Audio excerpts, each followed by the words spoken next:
You're listening to CFRN, a community of believers who trade for a living. To learn more about who we are, what we do, and how we do it, call toll-free 1-866-928-3310, and we'll send you out a no-obligation information kit absolutely free. 866-928-3310.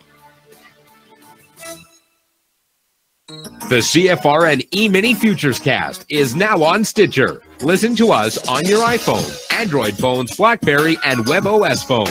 Stitcher is smart radio for your phone. Find it in your app store or at Stitcher.com. Stitcher Smart Radio, the smarter way to listen to radio.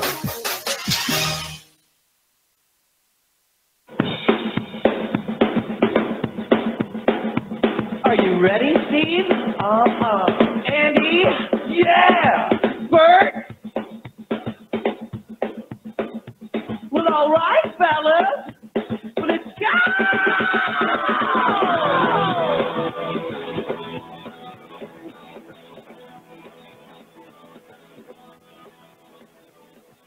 You're listening to CFRN, the Christian Financial Radio Network. Today's broadcast is brought to you by Audible. Get a free audiobook download at www.audibletrial.com/CFRN. Over 85,000 titles. Choose from mystery, romance, religion, science, technology, business, New York Times bestsellers, even children's books. You name it, Audible has it. With 85,000 titles to choose from, you're sure to find the perfect audiobook for yourself or to give as a gift, and it's absolutely free. Just point your browser to audibletrial.com/CFRN. That's audibletrial.com/CFRN. And become a part of the audiobook revolution by downloading your free audiobook today. audibletrial.com/CFRN. Hey, trader, want to get rich quick? Well, good luck with that. If, on the other hand, you actually want to learn how to trade, the place to be is www.cfrn.net. Tune in Monday through Friday, 9 a.m. Eastern for our daily devotional, and then spend the next 3 hours learning how it's done from professional traders who actually trade for a living. That's www.cfrn.net. Every trading day from 9 a.m. to 1 p.m. Eastern. CFRN, a community of believers who trade for a living.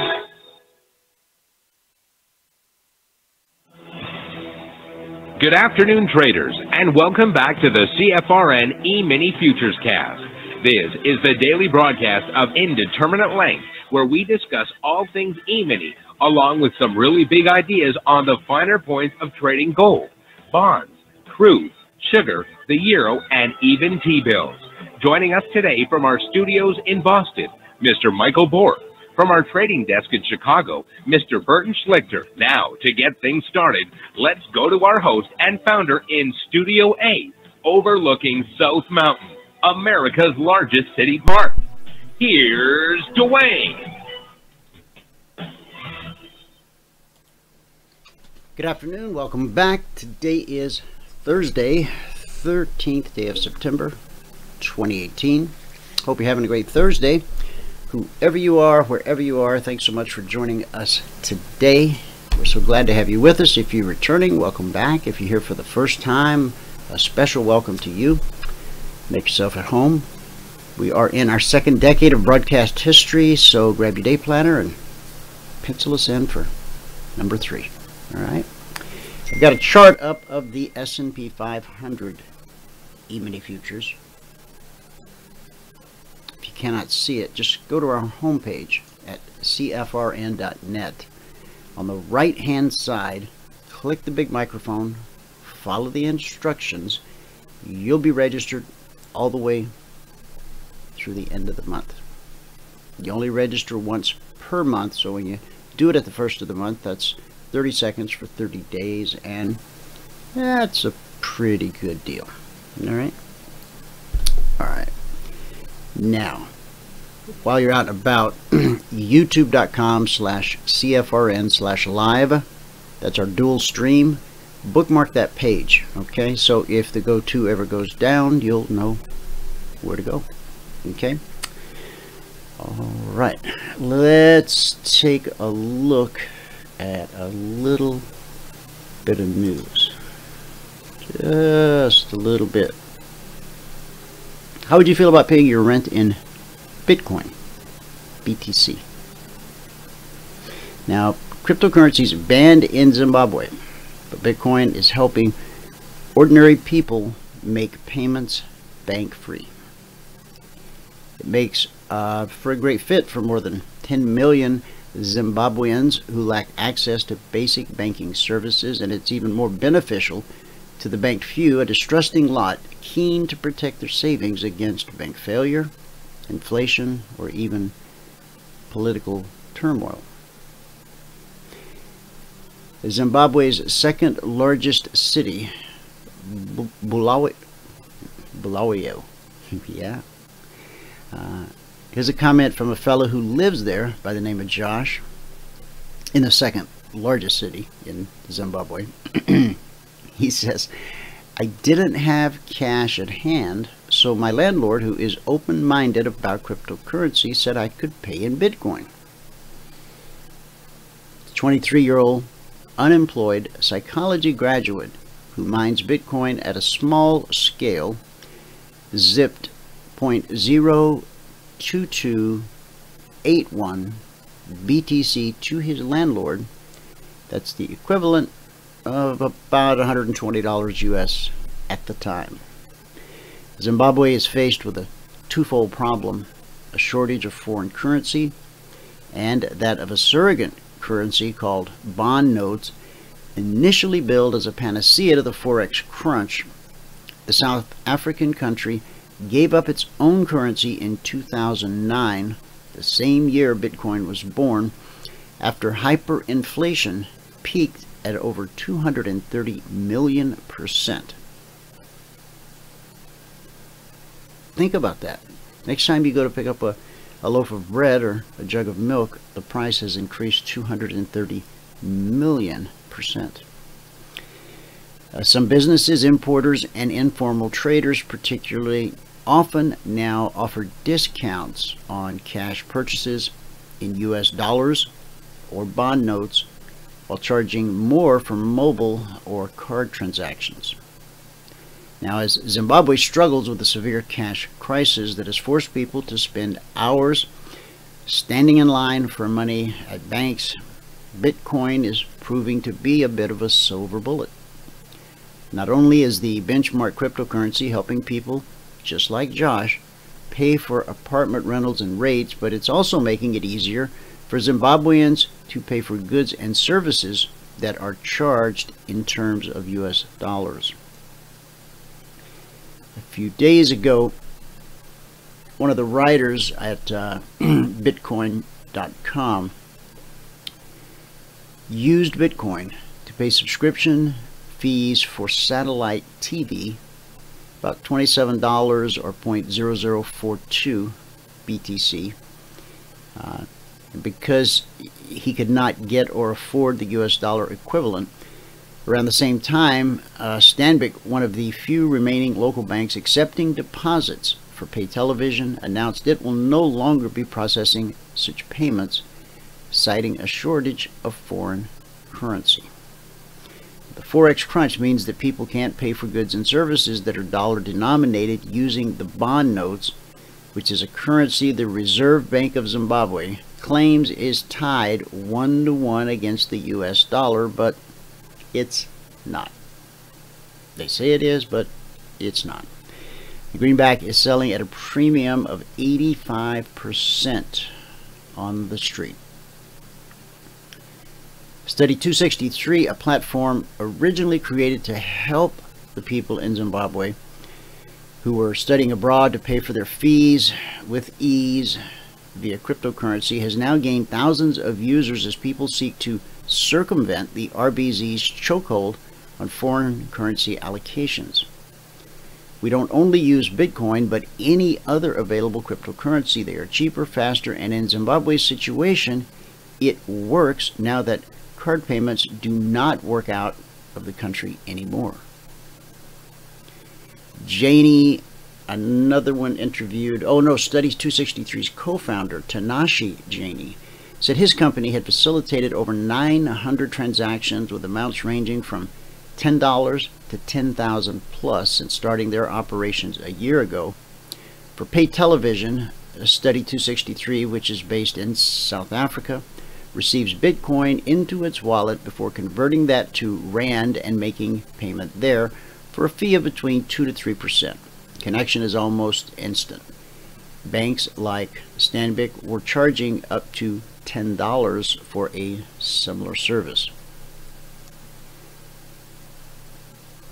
The largest satellite TV company in South Africa is South African owned, and the company has been getting requests for services they don't provide, such as someone asking them to give Rand to their siblings who cannot have access to Bitcoin in Zimbabwe or South Africa, for a fee of 3% of the amount transferred. Study 263 obliges the request. Josh is looking forward to continuing to make BTC-based rental payments after his first successful test run with the landlord. Now, cryptos like Bitcoin, Ethereum, Litecoin are all banned in Zimbabwe. The country has started to emerge as a critical part of the crypto market in Africa when the Reserve Bank of Zimbabwe back in May shut down 2 of the exchanges, Golix and Stix24, that were helping people buy and sell Bitcoin and other digital coins from a central platform. Now, the Reserve Bank of Zimbabwe, the RBZ, accused the exchanges of violating exchange control laws and of taking on banking activities such as accepting deposits, something they weren't allowed to do. When Golix tried to raise $32 million via a token sale in June, Central Bank Governor John Maguda described the process as a pyramid, and today Golix is contesting the ban in the High Court. Well, in the face of 250 million% inflation, normal law-abiding Zimbabweans are forced to go rogue. How about those soap operas? Now, if you're a person of a certain age and you grew up with a mom who worked from home, she probably had a soap opera or two that she watched. Oh, it might have been General Hospital, could have been The Days of Our Lives, possibly All My Children, maybe, and I think this was the edgy one, The Young and the Restless. I think it was just The Young and Restless. And there was As the World Turns, another big one. Why do I bring that up?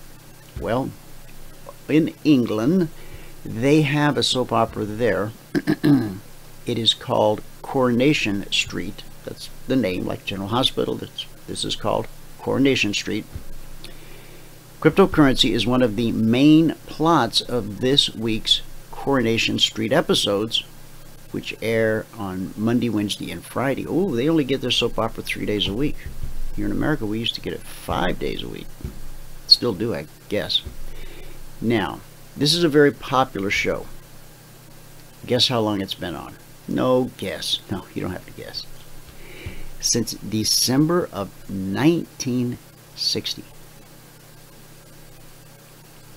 I know. They had TV then. 1960. So that makes it 58 years old.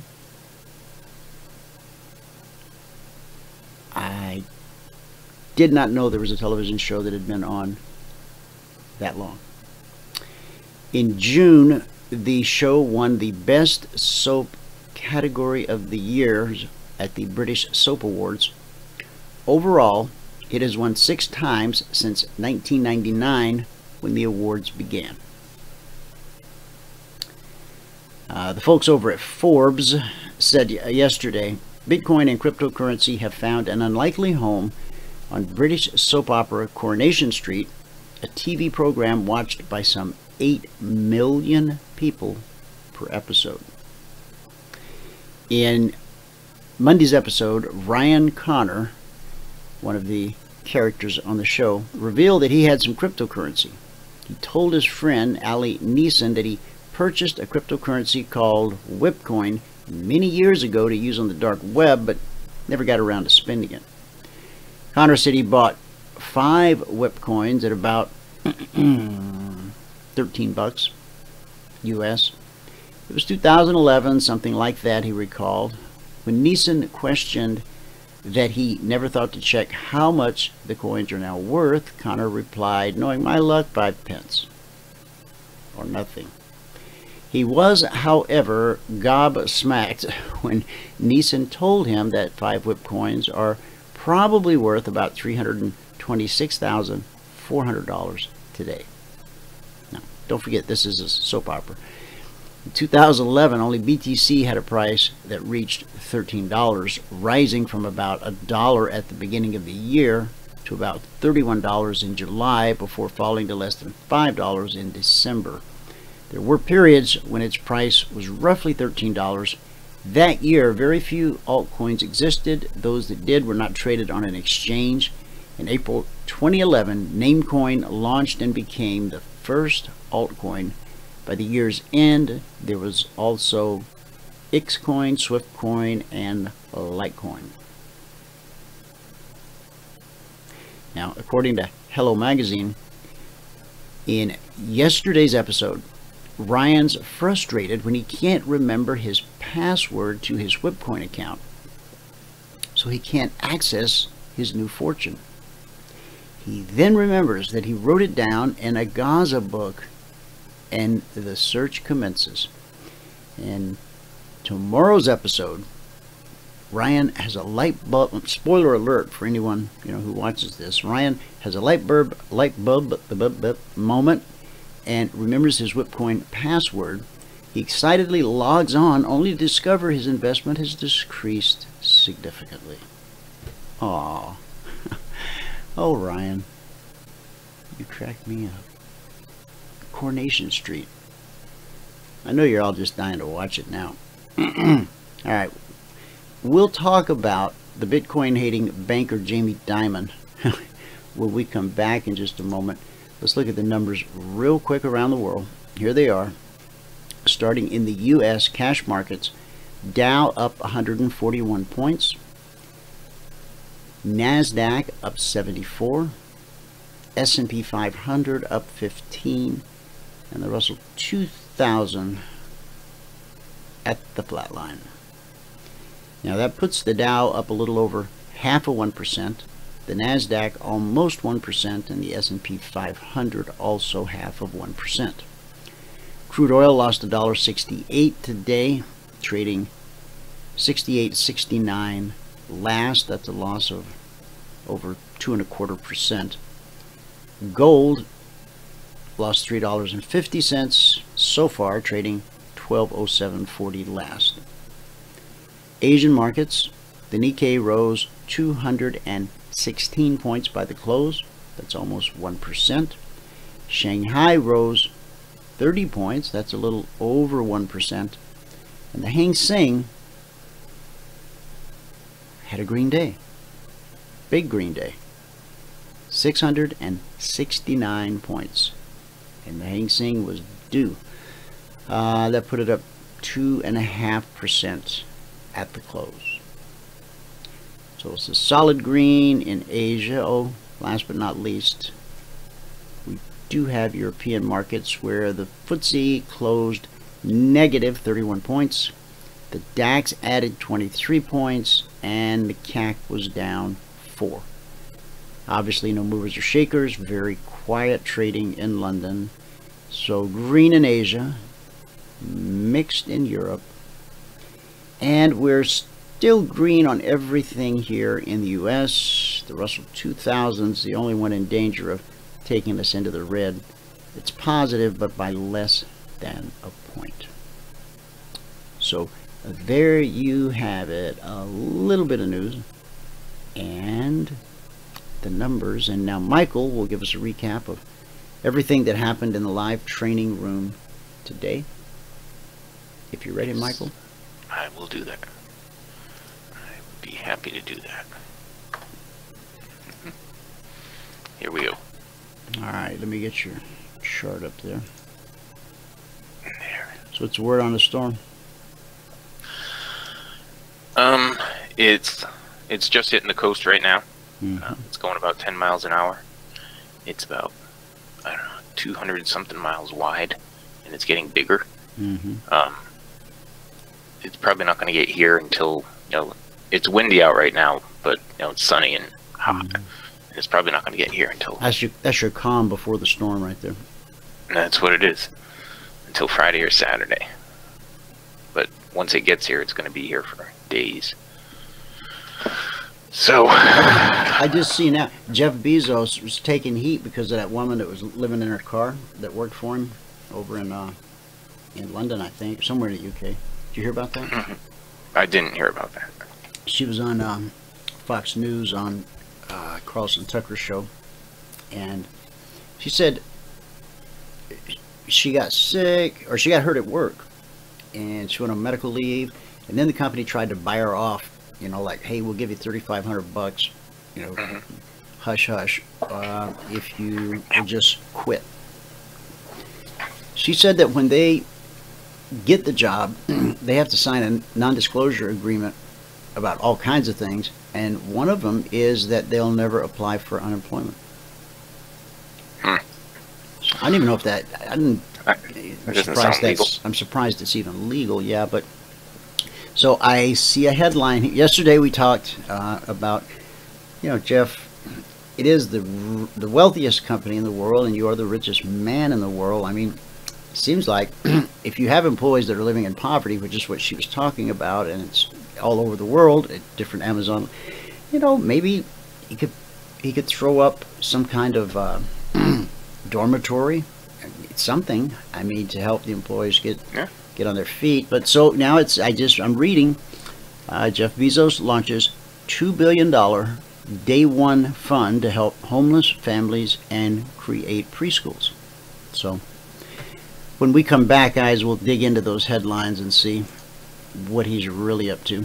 I'm sure he's figured some way to make money off of it, and there's nothing wrong with that. If he's going to take care of these people and he can make a buck at the same time, well, God bless him. So God bless him. The fund will launch with a $2 billion commitment split between the Day One Families Fund, which helps homeless families, and the Day One Academies Fund, creating a network of new nonprofit Tier 1 schools in low-income communities. Okay, I'll hit mute. It's all yours. Okay, great. All right. Well, you see that over there. Now, I wanted to post something in here. I need somebody to type in just a Y or N or anything, so I can post the link to Bert's meeting. Bert's doing a meeting this afternoon at 2 p.m. Eastern.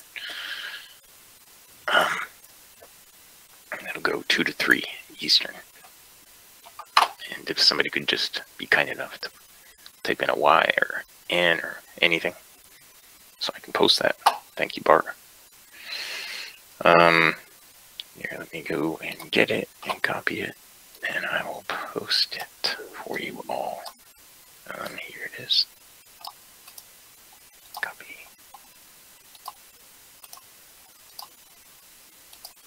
Okay. All right. So we got that going on this afternoon. We have a partners meeting tonight, 9 p.m. And here we are. All right. Good afternoon, everyone. Today is Thursday, the 13th day of September 2018. If you have not taken a free trial with us, go to the homepage at CFRN.net. And right over here on the side, it says 5-day free trial, apply.cfrn.net. Click on that, okay? And scroll down. You can also click on this right here, free 5-day trial, or you can click here. Any one of those is eventually going to bring you to this page where all we ask for is your email, your first name, and how you found us. Click on the submit button, and you'll be sent a confirmation link. You must click on the confirmation link, okay? If you don't click the confirmation link, we don't know you took the free trial.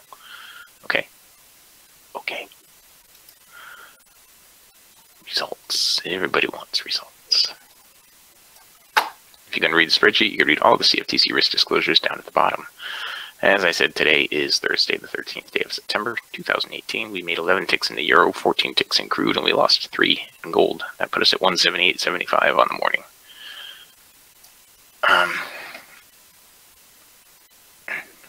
Okay, it took 46 minutes and 5 trades to get to the goal for the day. At that point, we're up 120. And we did a total of 12 trades this morning. So on the month now, we're at 815. That's over 8 days, averaging 101 per day. And on the year, 24,216. That's over 168 days, averaging 144 per day. Now that is one contract, 2 hours per day. One contract, 2 hours per day. Okay? Okay. Let's look at what we did or didn't do. We were up over 300 at one point, but then we stopped out on 2 things at the same time. But we'll get into that. In gold, this was the first opportunity right here. We had a break even. We picked up 5 ticks right here. Another break even. A missed one there. Another break even. A missed one. Another break even. Another missed one. A stop out right here. And that was all we did. Let's see, during the break, was there anything? Just a momentum short right here. That was all during the break. And that was it on the gold. We ended up with -3. Okay. -3 on the gold. On the euro, let's see. On the euro, it looks like there was a long trade right here. I'm not sure why I didn't do anything with it, but it looks like there was a long trade right. Oh, that was pre-market. Sorry, that's why. Then it got stuck in this range. Then it came out of the range, and we took a short right over here. We picked up 11 ticks on that. That was our only trade on the euro. It changed directions here at the end of the morning session, but it didn't give us a long trade. And then when it changed directions, it did give a short right there during the break, and that was it. Okay. It didn't put in a lower swing, so you wouldn't have tried it again afterward. That was the euro. Now, crude oil. Crude oil. Crude had a huge down move here. I don't know why. But moving into that, it was going completely sideways here for the first half hour. And then it jacked up right there. No trade setups. Completely sideways again. And then it sold off. And in this sell-off, we picked up 7 ticks right here. That's where we got the goal for the day. We missed that one and that one. Over here, we picked up 5 more ticks to put us at +12. Then here we picked up 5 more ticks to put us at +17.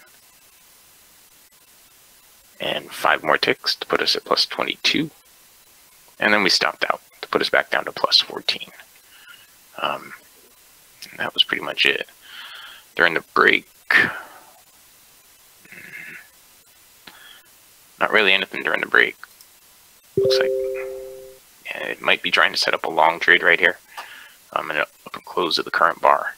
It wouldn't be a long trade. That would be it during the break. Okay, and the ES was stuffed in this range for a while. I had highlighted this range. We didn't do anything with the ES today. But it did have one shorting opportunity right there that would have been a break even. And that was it. That was it for the ES for today. So it was a quiet day for the ES. Pretty much. Whatever happened to the crude guy that came on, Ed, the Elliott Wave guy? I don't know. I don't know, to be honest with you. He'll be back.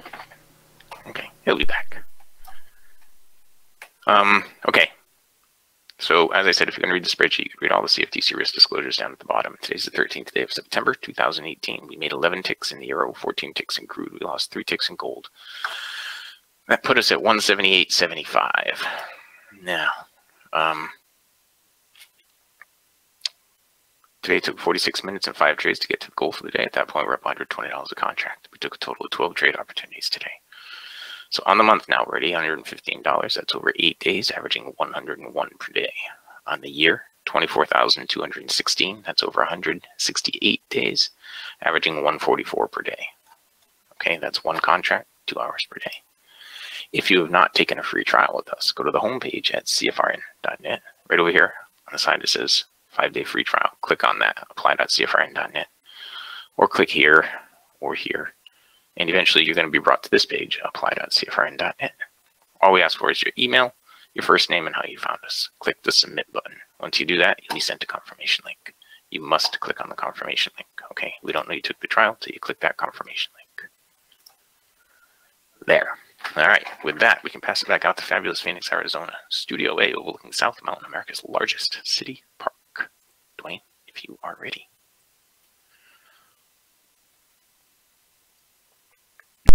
Yes, I am.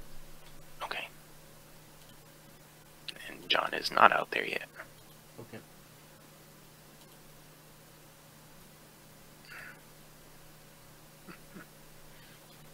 And I sent Mike Reed the link. He thinks he might be able to come on tomorrow. Oh, that'd be great.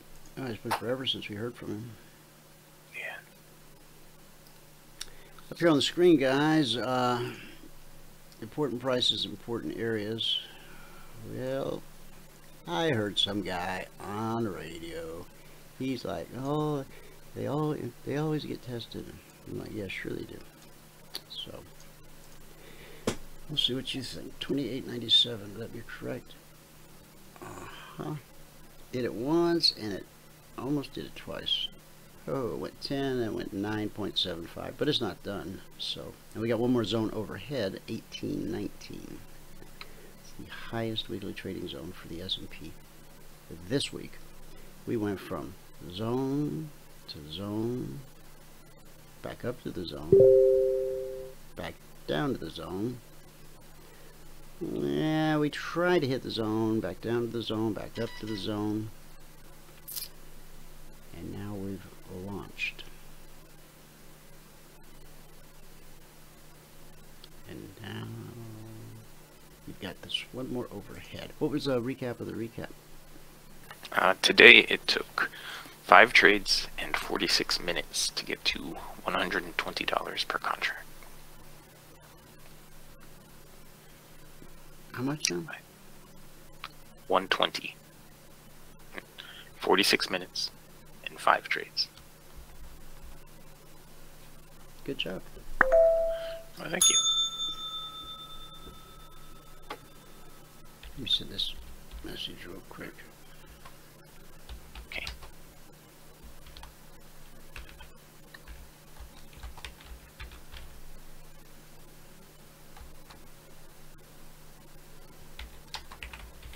We're all watching you type that.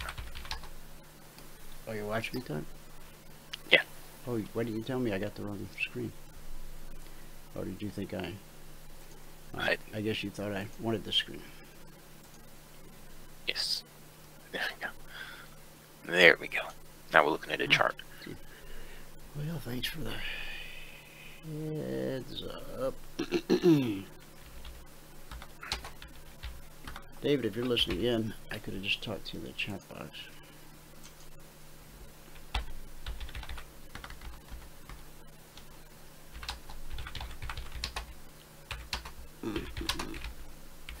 There are no Davids in the audience. Huh?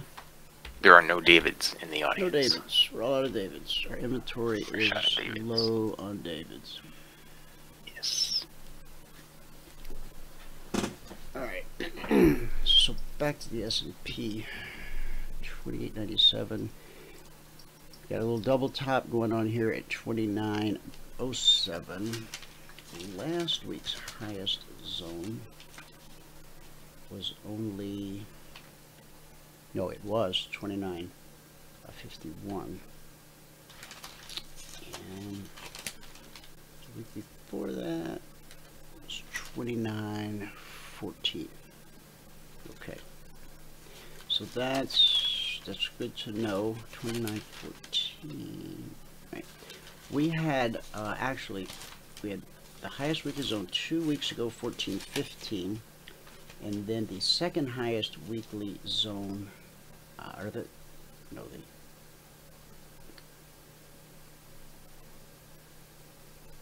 third from the top was 29.14/15. but it had 2 more overhead. So that 14-15 area, for those of you who have the zones and keep good records, yes, this is the zone. However, when we look back, we see that 14-15, 29.14/15 was important last week. Not the highest zone or anything, but it being the highest or the lowest zone really doesn't say any. It's just another zone. It just happens to be the highest one or the lowest one. So what does all that mean? It means that from 14-15 up to all the way to this zone, you know, it's just nice to be aware, because let's say you get to, let's say you've already cut it some slack.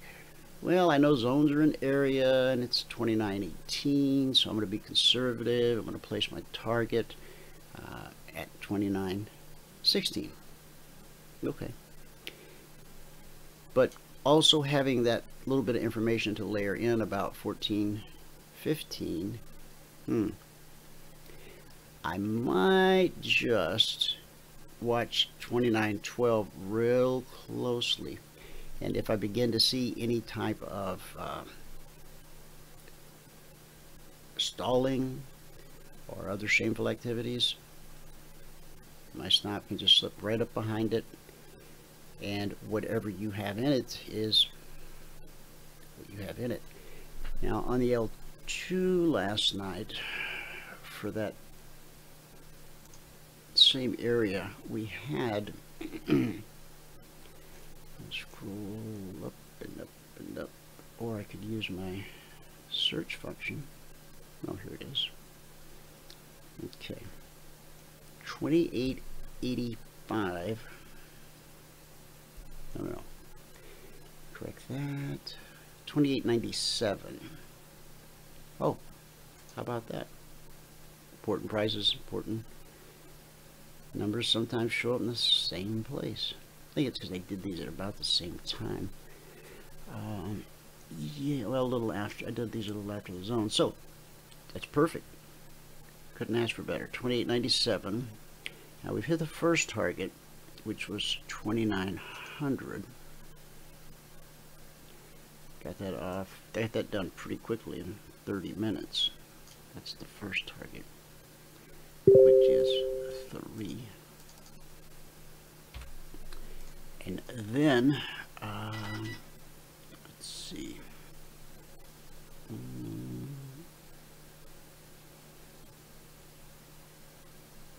Okay, the next is 29.13, next target. And then the final target's 29.16. With the understanding, of course, that even though you have these hard targets to trade to, always be prepared to trail, you know, when the market gives you the opportunity. Because you can't stress that enough, because you get one nice trade that becomes an extended move, as I call it, for lack of a better term, and that can make up a really good portion of your week. Now here, okay, we had a nice move up. There's the first target. I mean, that's the entry. That's the first target. Working on the second target at 13. And then the final up at 16. However, right here, okay, right after hitting that first target, we got a pullback, which is no surprise, but look what it did. It got right back below the trigger. Important prices, important areas, I know. And then it launches. So, you know, if perchance you were prematurely stopped here, and the market is giving you good evidence as it moves, you know, this would be a prime situation for a re-entry. I can't really send out. There's no alert to send out because we've been this alert's been out since yesterday afternoon or early evening. Just waiting at this point to see will it make the 13, and then in addition will it make the 16. So we'll find out, possibly even in today's show. This double top here, may look as though that's it, but we'll see. We shall see. Now, what I've started doing, guys, also is I'm going to put the alerts same place that I put them, but the commentary, I'm shifting the commentary to the active L2 members discussion group. So for the active guys, you've got the active stream, and then you've got the active discussion group. All the commentary, I will put the alert, and then if I have some comments about the alert, I'll immediately go over, as I did in a couple of cases last night, I'll immediately go over to the private discussion group, and I'll give you my thoughts, ideas, whatever they might be. That just keeps the alert side a little cleaner, and I think a little neater, so that'll work out just dandy, real dandy. Okay, any other news from the front there, Michael? Anything else you want to share? Not yet. Jamie Dimon, the Bitcoin hater, the CEO of JP Morgan Chase, former director of the New York Fed. I thought that was illegal. Well, it is in most states, but seemingly loves to stir up controversy in a way that will grant him the maximum publicity before quickly retreating. That's exactly what he did. After attacking Bitcoin as a fraud and regretting it, he's now said he can be elected President of the United States. And then, almost immediately, he took it back. It's kind of like we're definitely going up from here unless we start to break down. That's Jamie Dimon's mantra. That's it. Apparently, the Wall Street banker thinks he can beat current President Donald Trump in an election because I'm as tough as he is. But I'm smarter. It would have been both entertaining and enlightening to discover just how much the American public love bankers in this ultimate popularity contest, but Dimon took his word back as soon as they were made, public, proving he's neither as tough nor as smart as he might imagine. I should not have said it. I'm not running for president. Proves I wouldn't make a good politician. I don't know about that, Jamie. It might just prove the opposite. But we'll see. We will see. All right. Let's take a look. If you guys want to grab a copy of the trade alerts, you can do that right now. We got a partners meeting tonight. Michael, did you already go over that with them?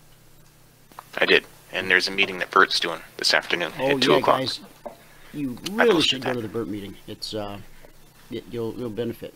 Now, yes, it says Tuesday. However, it does have the proper date, and it came out at the proper time. So there you have it. Me being human again. See, I copy the whole block and I paste it up there, and then I just have to go through and change all the different. Change the day and the time. It's still quicker than typing the whole thing out each and every night, but there you go. Now, we already looked at the S&P, so we'll move on to the Dow. And did you tell those that are on the trial what it takes to... I did send them an email, and well, you know, Michael, that's all you can do. Yes, well, that phone calls, and more emails, and so, okay. The Dow, we said 2605. Now that email, I'm assuming you did not talk about the passport. I did not. in that particular email. Yeah. Well, guys, you know what? We've never been one for formalities. We're going to do a little something different that we have not done in the past, for a number of reasons, all of which I could go into, but I'll probably just include them in an email. I started to write them out the other night, and I got bored. So, I mean, what are you going to do? I was attempting to explain the reason, well, what do I have? Some part of it here that's not too long in the tooth. As you know, we've been awaiting feedback from our focus group regarding a number of things, including a potential recommended underwriter, whether we should continue to bootstrap the company, who to speak with if we want to do any kind of debt or equity financing, if we should choose to pursue that kind of path. So there's options available, and other suggestions included exiting the retail market, working exclusively with funds, and in particular funds of funds to pursue their business. That advice was certainly not something I was looking for, nor is it anything that Michael and I have discussed. So at first blush, I think my thought was it would seem ungrateful to those of you who made us great if we all of a sudden exited the retail market. Now, if you're already a client, already a partner, then we would never ever exit on you. But what the reference to, the suggestion was, the guidelines were to honor every obligation you have with your retail clients and phase that out over a period of time and approach the commercial. But I just don't see ourselves, after all this time, turning our back on the CFRN community. You guys are family. I know I feel that way. I know that Michael feels that way. We've been through a lot together. We've endured a lot, learned a lot, laughed a lot. You even laugh at my bad jokes sometimes, and so that means I love you much. So anyway, you don't have to worry. There's no reason there's no logical reason for us to pursue such a path as, we're open to other avenues, but we certainly have no plans to close this particular door. So just know that things are okay. Now, the part of this whole thing that related to the community and the traders were the pricing guidelines. That's something that we knew we had something that was different. We didn't know to what degree, and that's why the beta test, that's why we had those who are professionals at doing this very type of thing, placing valuations on companies and business models. Normally they're getting you prepared to go in front of some type of group like Y Combinator, or even an individual venture capitalist, which again we haven't really thought too much about doing that. Now, in their words, not mine, they said that our services should be more competitive because sophisticated investors, which is an SEC term, not ours, and that doesn't mean you have nice clothes. A sophisticated investor, legal terms, SEC terms, means that you earn a certain amount of money, you have a certain net worth, and you have your eyes wide open when it comes to trading and investing. And their thoughts were that sophisticated investors will, look at our work with a jaded eye if other firms who are quasi-competitors, but there's not really any competitor, because no one does exactly what we do in the way that we do it. So we're not going to go that direction. But we're going to do something to try to meet, you know, in the middle. We respect and are encouraged by the findings. I mean, I couldn't be more tickled, as they say back home. But you know, we have some concerns. For starters, I don't know about Michael, but even I suffered a little bit of sticker shock at that first number. We dug deeper, we looked, we questioned, and again, in this arena, the degree of service that we provide is uniquely different from anything that anyone else provides. I'm not saying it's better. I'm not saying it's the fastest or the tallest. I'm just saying it's different. And different is different. Everything that we do, from the live training as a group to the personal mentoring, unlimited personal mentoring, no one really is attempting to compete with us in that space. So the alteration to the business model, if you're currently a CFRN partner or a concierge trade alert client, and many of you are both, or you're a Logic 247 member, you fall into one of those three categories. So with this change, I don't want you to be alarmed, because nothing will change for you. Whatever agreement we have made with you, that will always stand. So you certainly don't have to be concerned about that. If you're currently active, let me say it again, if you're currently active in anything, if you want access to something you don't currently have, then you will be given a special compensation, dispensation, grace, which spells discounted rate, you know, greatly. If there's something that you're active and we got something you want but you don't have it yet, then we'll work with you individually on that as an existing partner and or client.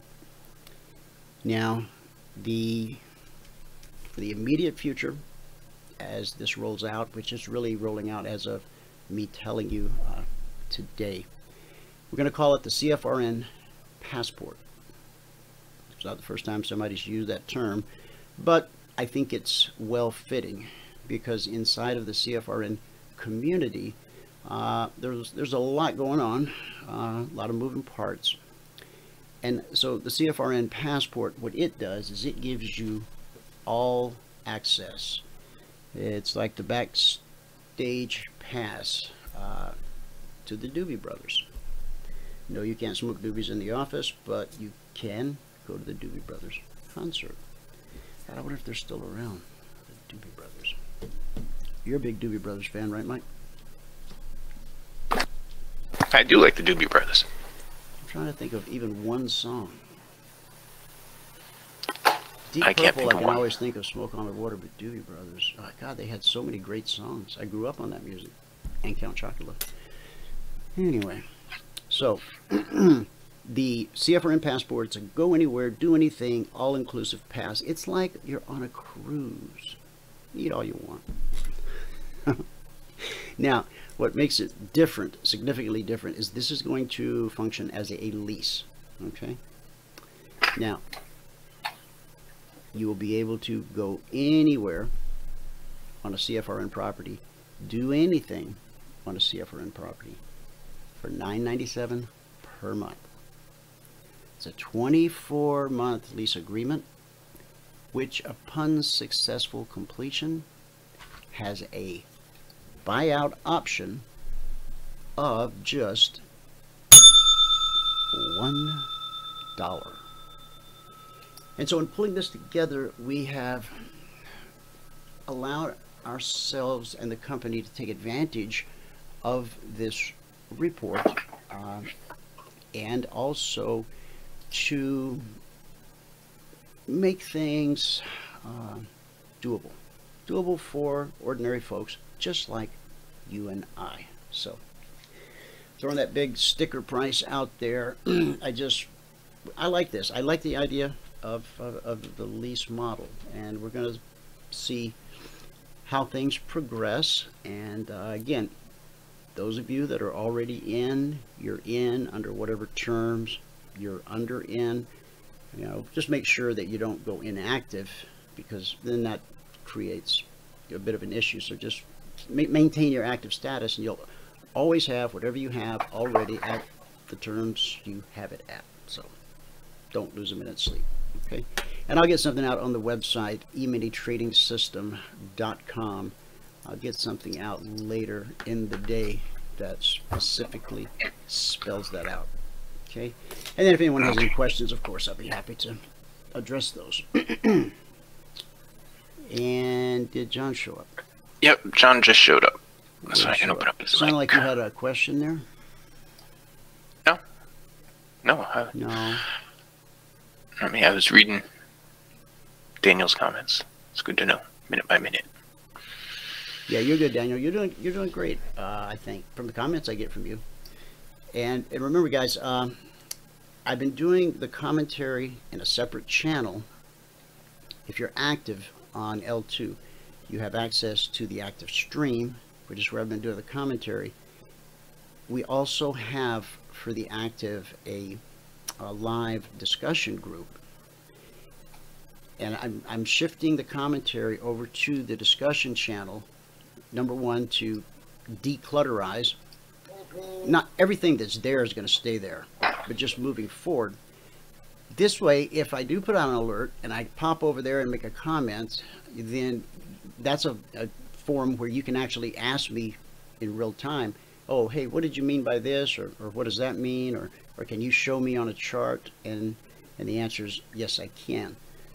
But in the active stream where I'm sending out the alerts, you do not have a way to communicate back to me in the channel, only in the group. If you send me a direct message, though, I get a little pop-up in the bottom right-hand corner of my screen. And then if I go look, I can click right into your chat that you just invited me to, and we can answer anything. So we can publicly discuss something, and if it's something that you want to discuss privately, then once you invite me, if you invite me into a private chat, then it's private. No one else is able to see it. Okay? All right. So there's a Telegram lesson for today. And Michael, if you can open John's mic, we'll get this it's open on the road. John, welcome to the show. Yeah. It is open. Yeah. He wasn't there very long, right? He might not have even made it there yet. No. Yeah. No, he wasn't there long. All right. I'll just let him know that. Ready, willing, and able. And then I'm just going to move on until I hear him show up. Okay. Sometimes you see people coming, and other times you hear them coming. So, all right, on the Dow, again, we said to consider being long at 26075, and that zone overhead is a current weekly zone, 26075. And we ran up to, I know we got at least 100 points there. 75 up to, okay, so 175, that would have been 100. So we got, we'll call it 125. Sounds about right. Important prices, important areas. Almost always tested again, and so price gets back below the trigger, takes off again, and this time we get a lower high. Okay, so that should speak something to you. If it doesn't, and if you want to know why or what it should speak to you, ask. Just type it in the chat box, and I'll be more than happy to try and answer it. Or if Michael's still here, he'll be more than happy to try and answer it for you. Still here. Yeah, so yeah, that one was 125. John, are you there? All right. What else I can say? We'll hear it. Okay, 105. Now moving on to the Russell. Russell was behaving. Now, this right there, for those that don't know, that's a long-legged doji. Long-legged doji. Now, when said long-legged doji appears at a weekly trading zone, then it doesn't speak loudly, it shouts. You know, you make me want to shout. Would you say that's a shout, Michael? Would you shout it out? Make me want to shout. 22. You know, you make me want to shout. So now, if you don't know about dojis and candlesticks and all these other things, a good place to learn is from Steve. I forget his last name, but his website's candlestickforum.com. You can also Google up The Secret Life of Candles, CFRN, and there's a little slideshow. There's a lot of different signals. Really, 10. If you learn the major 10 signals, you'll be fine. And that's what Steve teaches you. Is he can teach you all of them, but he said you really only need 10. Some you might are so unique, you might only see them a few times in your life, but the 10 you'll see, you know, again and again. Now you won't see them so much on the range chart, okay? However, you will begin to recognize them on the larger time frames, especially those of you who do look at a larger time frame as a guiding light for execution. It's fine to, and I teach you to use that higher time frame to kind of climb up on the roof and look around.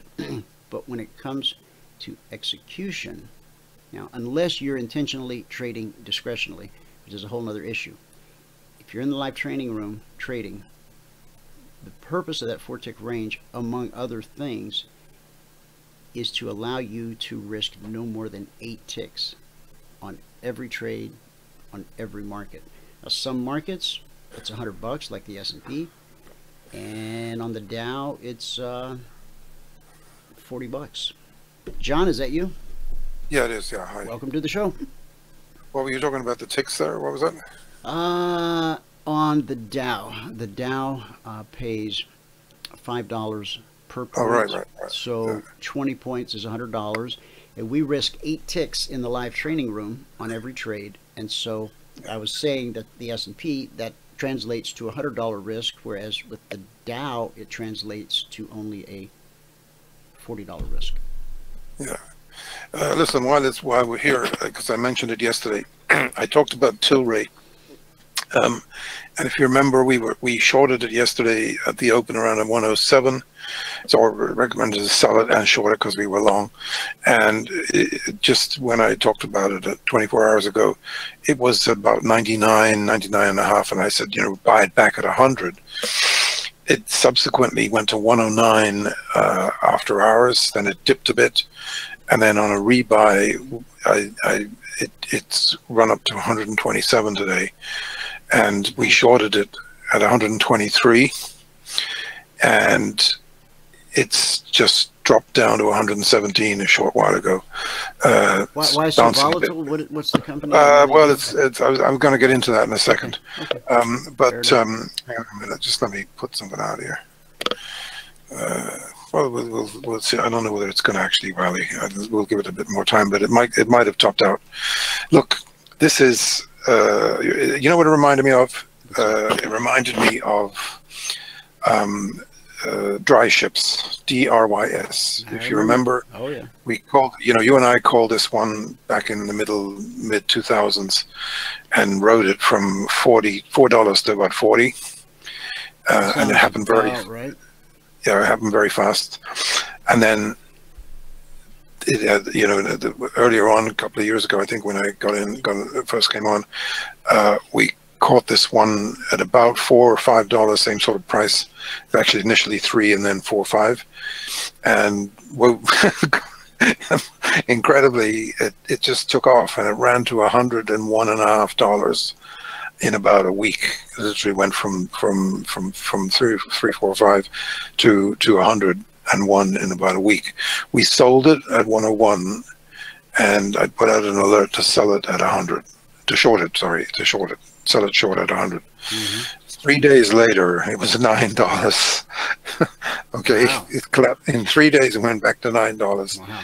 And then it went all the way down to like 10 cents or something. And they've split it a few times since. So if you go and look at DRYS, it's not going to show you $100, but you're going to see a huge spike, you know, where it went up and down.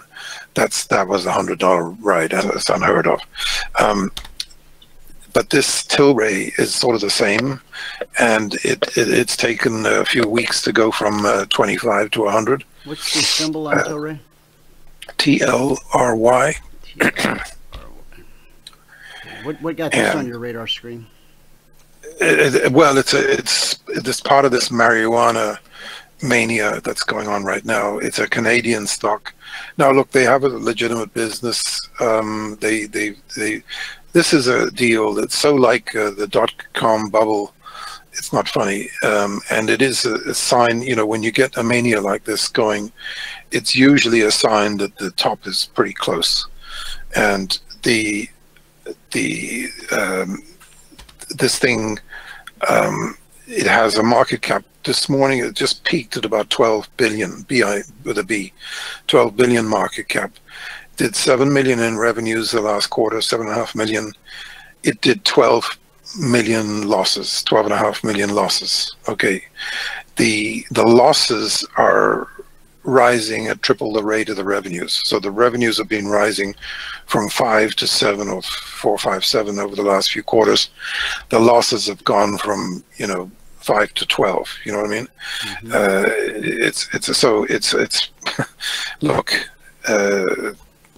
This is an incredibly dangerous situation for anybody who's long, because when these things, when they pop, they come down really fast. There's a stock. Maybe it's HMNY. I couldn't remember. Yeah, Helios. Okay, I was trying to remember okay, check this one out. Look, there's a stock called Helios and Matheson, right? HMNY, and this thing is. Let me tell you about this one first. This was sort of part of the internet mania, you know, the blockchain, the Bitcoin mania, and right around the time the Bitcoin peaked, or just before Bitcoin peaked, this thing got up to $40. Actually, I believe it went to 45. I thought it went to 45, but anyway, it got up to $40. We sold it. We were long from, you know, to, I don't know, $4 or $5, something like that. Went up to 40, and we sold it up at just under 40. I thought we sold it at 45, but I may be mistaken. Well, what's up with this pricing? Do you see my chart? Hold on. This shows this thing trading at $1,200 at one point. Oh, okay. Well, you see that. Okay, I don't know. My chart's reading different, but maybe it's split or something. But anyway, what I wanted to tell you is. Oh, can you go back a bit? You'll see because I was going to get to that next. Okay. Okay, there's the 40. There's the run up to. The $40 is up there in December, right? See that?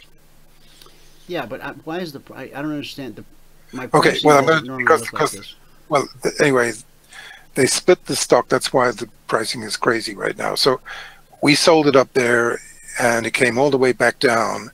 And then you see this run up in April. You see that where it ran up to 1,200. 12. See that? Yeah. Okay, we caught that run back up, and we sold it up. I don't know. It was equivalent of about 15 or 16 at that time, and we just put a sell on it. Next thing you know, bang! It dropped. I mean, look! It gave back all the gains in 2 days. See that? Yep. From $12. So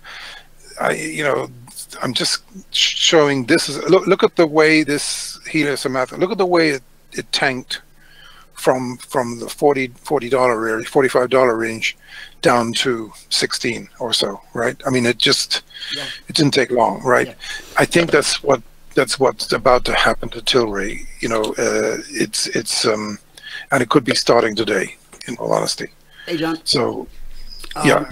The reason I was looking for you earlier, today's Thursday, and Tom comes on every Thursday at 1. Do you want to pop back in about 1:45 or so? Yeah, sure. Yeah, sure. why don't you do that? Pop back in at 1:45, and you and I'll continue right where we left off. Okay, you got it. Thanks. Okay, thanks so much. Bye. All right. Guys, it is time, past time. I wasn't looking at the time. I missed the time, and now I'm going to open Dr. Tom's mic, and we're going to have ourselves a chat. So, stand by. Dr. Tom, welcome to the show. Sorry for the delay. I'm glad you had somebody text me, and I looked over and saw it. I actually had I had the sound turned down on it, so I'm glad I saw it. Anyway, how are you? Hello?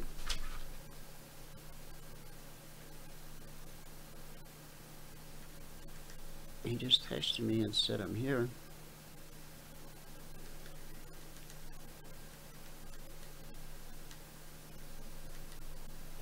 Okay. May have lost him. Let me check all my settings again. I'll try it one more time.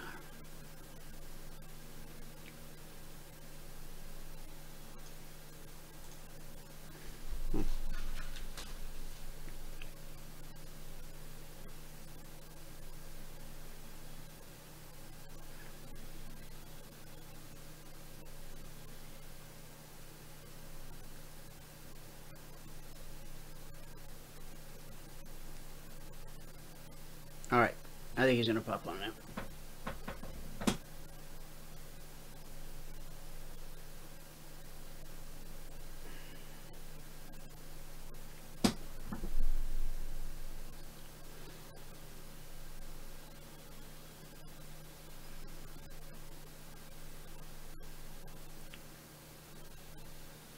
Dr. Tom.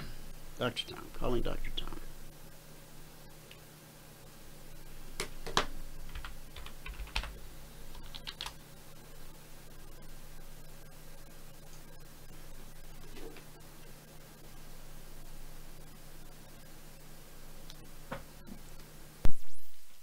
Is that you, Dr. Tom?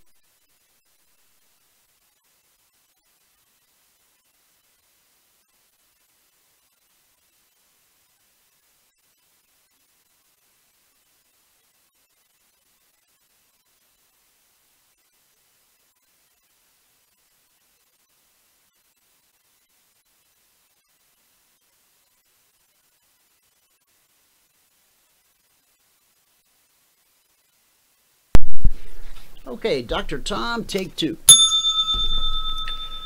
Hello, how's it going today, Dwayne? Dr. Tom, it wouldn't be Thursday without you. We're so glad to have you with us, and I'm sorry that I overlooked the time. Sometimes I just get rambling, and, well, there you go. So how are you? How's your week been? Well, it's been good. Busy, but good. The Lord's blessing. Amen. And so I have nothing to complain about. Fantastic. How about yourself? Well, doing well. I'm doing quite well. We made a shift to our business model. I was talking about it a little earlier on the show, and our latest product, the Logic 247, is doing. Let me echo your thoughts. I feel very blessed. I feel very blessed. Well, good. I was invited to participate in that by the big guy. So we'll just keep working hard and churning it out. But it's I'll send you a link so you know what the heck I'm talking about. Do you use any of the popular messaging clients, or do you have any aspect of your business where you utilize such a thing? Or yeah, I use Slack.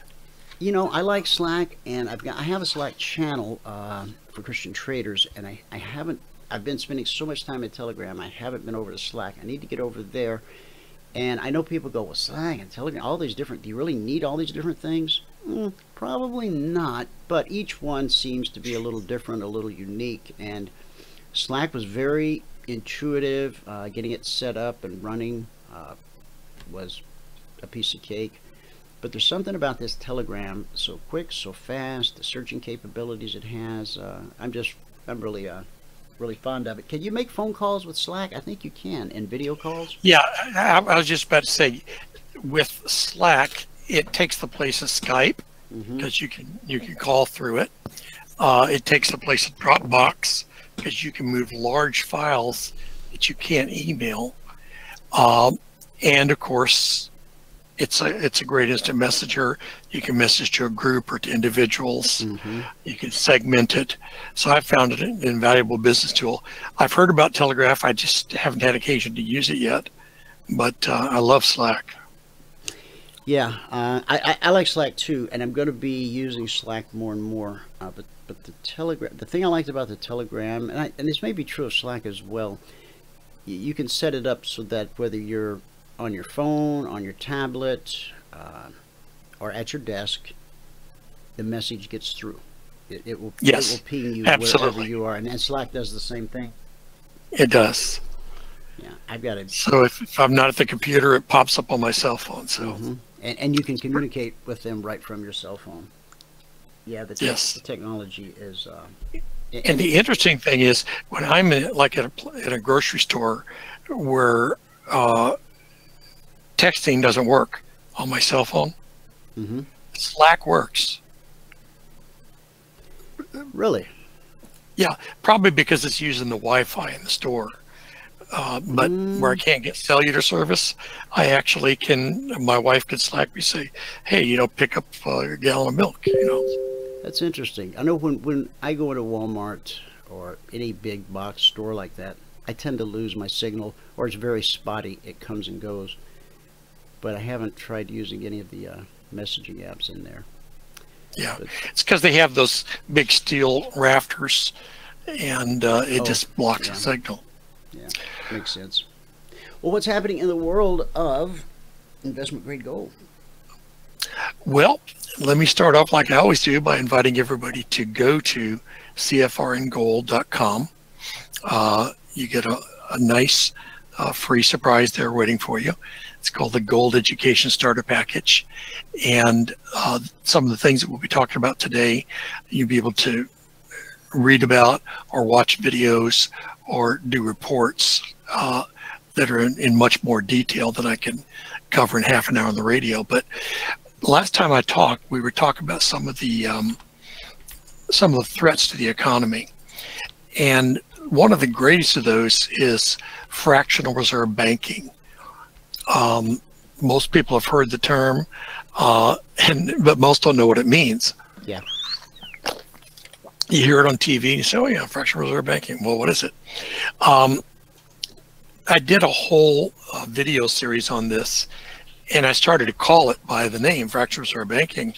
But the more I learned about it, I changed the title to The Evils of Fractional Reserve Banking, because it is a truly evil system.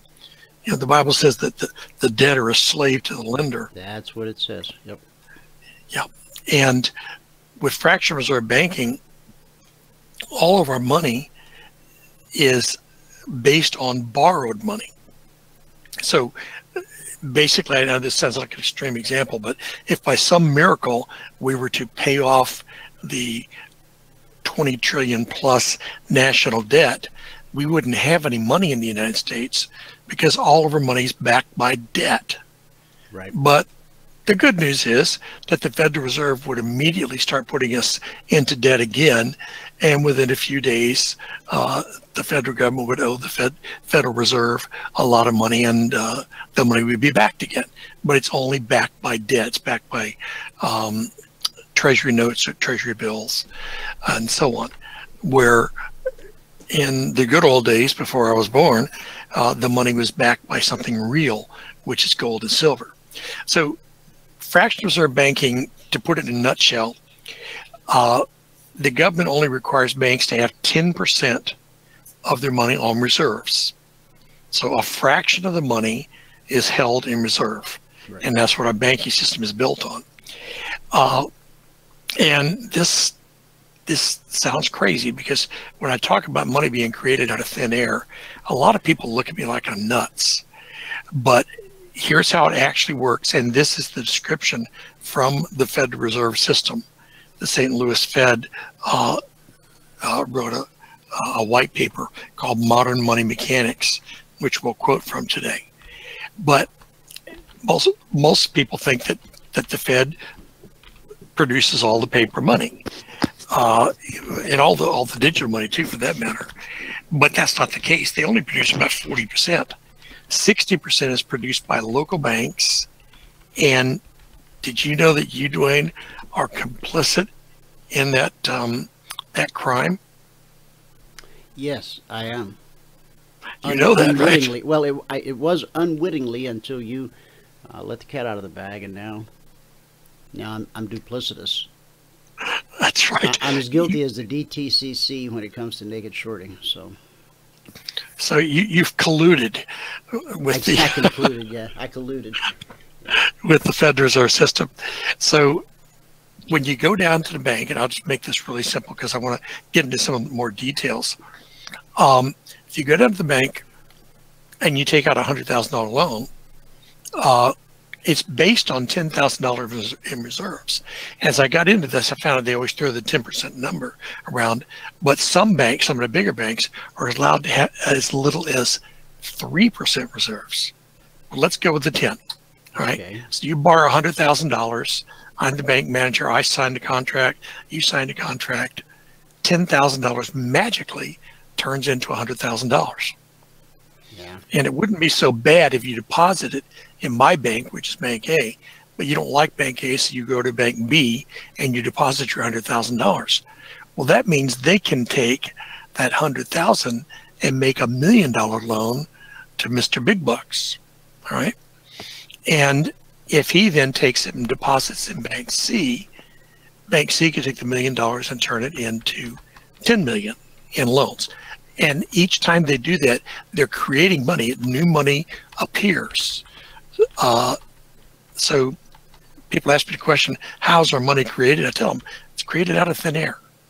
It sounds crazy, but that's the way it is. And I could give you quotes from politicians and economists and so on that are very familiar with how this works, that have decried it on the floor of the Senate for almost 200 years, but they still keep on doing it. So Modern Money Mechanics is a workbook produced by the Federal Reserve Bank itself. And they say the purpose of this book is to describe the basic process of money creation in a fractional reserve banking system. Okay. People think that the banks are loaning out the money they deposited. Didn't you used to think that? Yes, absolutely. If you had $50,000 in the bank, you assumed the way the bank made their money was by loaning out your money. That's right. And getting interest. And cutting me in, they're loaning somebody money to buy a car, or a house, whatever, at 8%, 7%, and so they give me a split. They give me 2% out of their 7%. Yeah, and so that's what I thought. Overhead and fancy offices. Yeah, right, exactly. I think everyone probably we were brought up to think that or believe that. Well, here's proof that bank deposits are not loaned out. Again, in their own words, if business is active, the banks with excess revenues probably will have opportunity to loan the $9,000. They're talking in a scenario where somebody's deposited $1,000. But listen to this. They say, of course, they do not really pay out loans from the money they receive as deposits. If they did this, no additional money would be created. What they do when they make loans is to accept promissory notes in exchange for credits to the borrower's transaction accounts. So they created new money. And that's the evil part about it, because you can't keep on creating something without diminishing the value of it. And that's why the dollar has lost 96% of its value since they started doing this. And it's not just the U.S. I mean, I'm looking at charts, you know, similar to your charts here. These are line charts of the U.S. dollar, the Great British Pound, the Australian dollar, and the Canadian dollar. But it's true for the yen and all the rest of them as well. As the money supply goes up, the value of the currency goes down. So you'd think, well, why would they keep on creating money when they know that it's diminishing the value of it? It's because it gives the bankers and the politicians more control. And unfortunately, most men are unregenerate, and they do evil because that's just the way they live. The heart of man is desperately wicked. Yeah, not just wicked, desperately wicked. Desperately wicked. Yeah.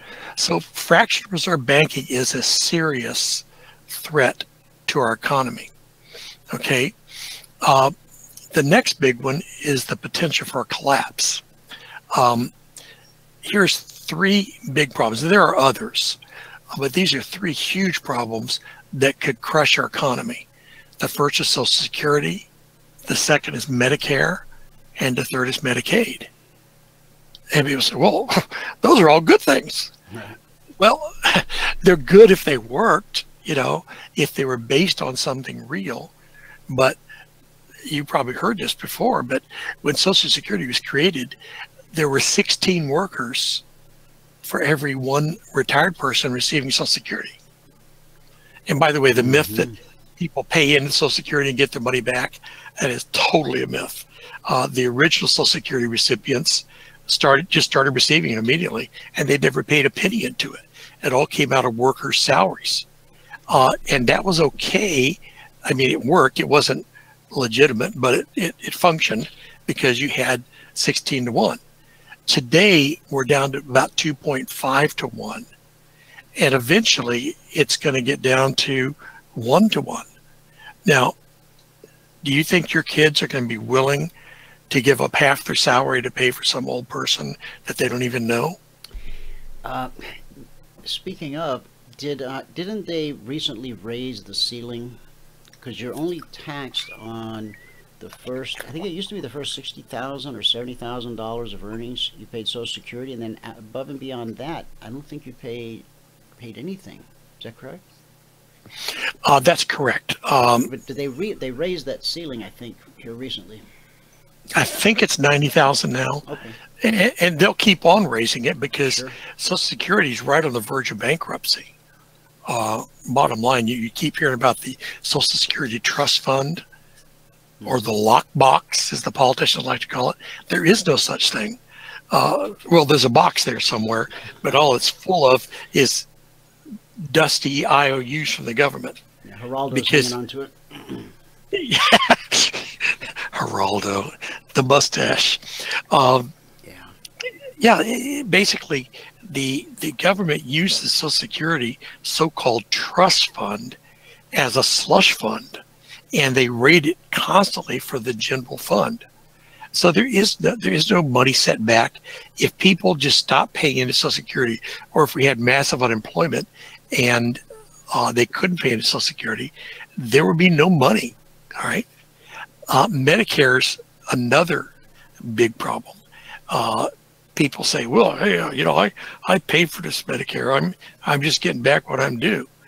No, the average recipient of Medicare receives $6 in benefits for every $1 they put in throughout their lifetime. Right? Right. And I think I mentioned this before, but old Lyndon Baines Johnson, remember him, LBJ, the president with the cowboy boots. When he created Medicare, he said, I think it was $1.67. It was less than $2. It was going to cost less than $2, whatever it was, $1.65 for every American family per month, and everybody in the country would have health care. Sounds great, right? Yeah, it does. Well, now some people are paying hundreds of dollars a month, and everybody still doesn't have health care. And then, of course, there's Medicaid. And Medicaid's for people that can't afford to pay anything and have never paid into anything. The extremely poor people. It's not as good as Medicare, but it's very, very expensive because the poorest people don't go to their doctor, okay? When they need help, they go to the emergency room. Well, I used to work in them. Yeah. Oh, I used to work in emergency rooms as a paramedic, and 90% of what we saw there could easily have been taken care of in a doctor's office at a tenth of the cost. Yes. Mm-hmm. But they use the emergency room as their primary care physician, which makes it tremendously expensive. So these three problems, they're what's called unfunded liabilities. Supposedly our national debt is $20 trillion, but it's really $126 trillion when you add in the U.S. government's liabilities for Social Security, Medicare, Medicaid, and some other social programs. So we are bankrupt. The nation is bankrupt. And I hate to sound like, Chicken Little, the sky is falling and so on, but the fact is, you can't lie about this. You got to just tell people the truth. Well, I'm certainly glad that America views us. That the world views us in the light that they do. Well, some of them, it's a mixed bag. But when's it going to dawn on civilization, or is it? Are we? Perhaps this is it. We're the country that's too big to fail. Yep. So who bails us out? God. It's a great question because, like after World War II, we had the Marshall Plan and we bailed out Europe. We rebuilt Europe. But the only country that's big enough to bail us out is China, and they hate our guts. Now, yeah. Listen to this. This is something that's really, really crazy. In 2010, 13% of all the revenues that came in to the federal government went to Social Security and Medicare. This is not including Medicaid now. This particular chart is just Social Security and Medicare. By 2020, it's going to be 27%. By 2040, 61%. By 2080, if the Lord doesn't come back before then, 89% of all of our revenues are going to be going to pay just for Social Security and Medicare. Medicaid's not covered. FDIC is not covered. The military is not covered. Okay. Building highways is not. That it's going to take up almost all of the tax revenues, close to 90%, just for those two social welfare programs. Now, am I saying we shouldn't have them? No. I'm saying if we're going to have them, we better figure out how to pay for them. And every politician ever gets elected to say, well, I'm going to Washington to save Social Security. Well, do it. Don't just talk about it, do it. Sorry, I get on a high horse sometimes. Yeah, so how do we solve it? How can it be solved? Well, first of all, we have to get rid of this the government owes me mentality. I'm hearing these socialists saying that healthcare is a human right. It's never been a human right. Throughout history, people get sick, they go to the doctor, and they pay the doctor. And if they can't afford to pay me, they make payments, or they bring them a chicken, or whatever. Yeah, we've all seen that in the old westerns. Yep. Yep, that's the way it used to be. And here's the thing: and people are going to probably throw stones at me for this, but the worst thing that ever happened to healthcare was health insurance. All right. Yeah. Yeah. I saw it. I'll tell you my story. Go ahead. I wrote an article saying that healthcare is not, or health insurance is not health care. they try to make us synonymous because they want to move everything over to where it's all being paid for by insurance, and then the government can take over all healthcare, because it'll get to where people can't afford it for private payer. It'll all go to government payments, and the government will control this huge segment of our economy. So if we'd never had health insurance, we wouldn't have all the insurance fraud that we have, which hugely increases the price of healthcare, and you wouldn't have the healthcare inflation. Because here's what happens. If you don't have health insurance and you get a cold, what do? You do nothing, wait for it to go away. It's about all you can do. And colds do go away. Yeah. Or if it's really bad, you go down to the drugstore and get some Delcium. But if you got health insurance, people will go to the doctor and waste his time because he can't fix it. And they'll say, well, I want antibiotics. Well, the doctor knows that antibiotics will not fix the common cold, but he wants to keep the patient. So a lot of times they'll prescribe the antibiotics, which are hugely expensive. And that's just one small example. Mm-hmm. Okay. So healthcare costs have risen greatly. Health inflation has gone up far, far more than general inflation, 2 and 3 times as much over the last 2 decades or so. Go ahead, you were going to tell a story? Well, no, I just want to say, when the last company that I started before CFRN, we got up to 50 employees, and our people were, and I know I probably told you this, I know the audience has heard it, but most of them were fresh out of prison, chronically homeless. They were the people who had fallen through the cracks of society, and basically nobody would give them a job because they didn't have a phone number to take incoming calls, to even get the interview, to, the callback and all of that. It was just, the system was, I used to watch them every morning, not 6 blocks from my office.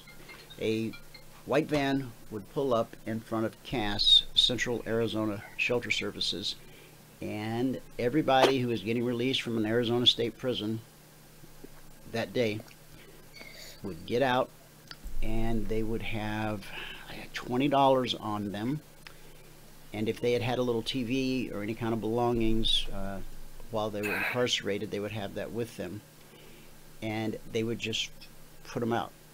I don't care if they've been locked up 2 weeks. Well, I don't guess you go to prison for 2 weeks, but for 2 months or 20 years, same treatment. Take them downtown, where all of the criminal activity takes place around that area, and drop them out with 20 bucks in their pocket and probably still a monkey on their back. And so, as I began to employ these people, the common thread none of them had seen a doctor in a long time, except for perhaps a prison doctor, or maybe a doctor in a free clinic if they were part of the chronically homeless.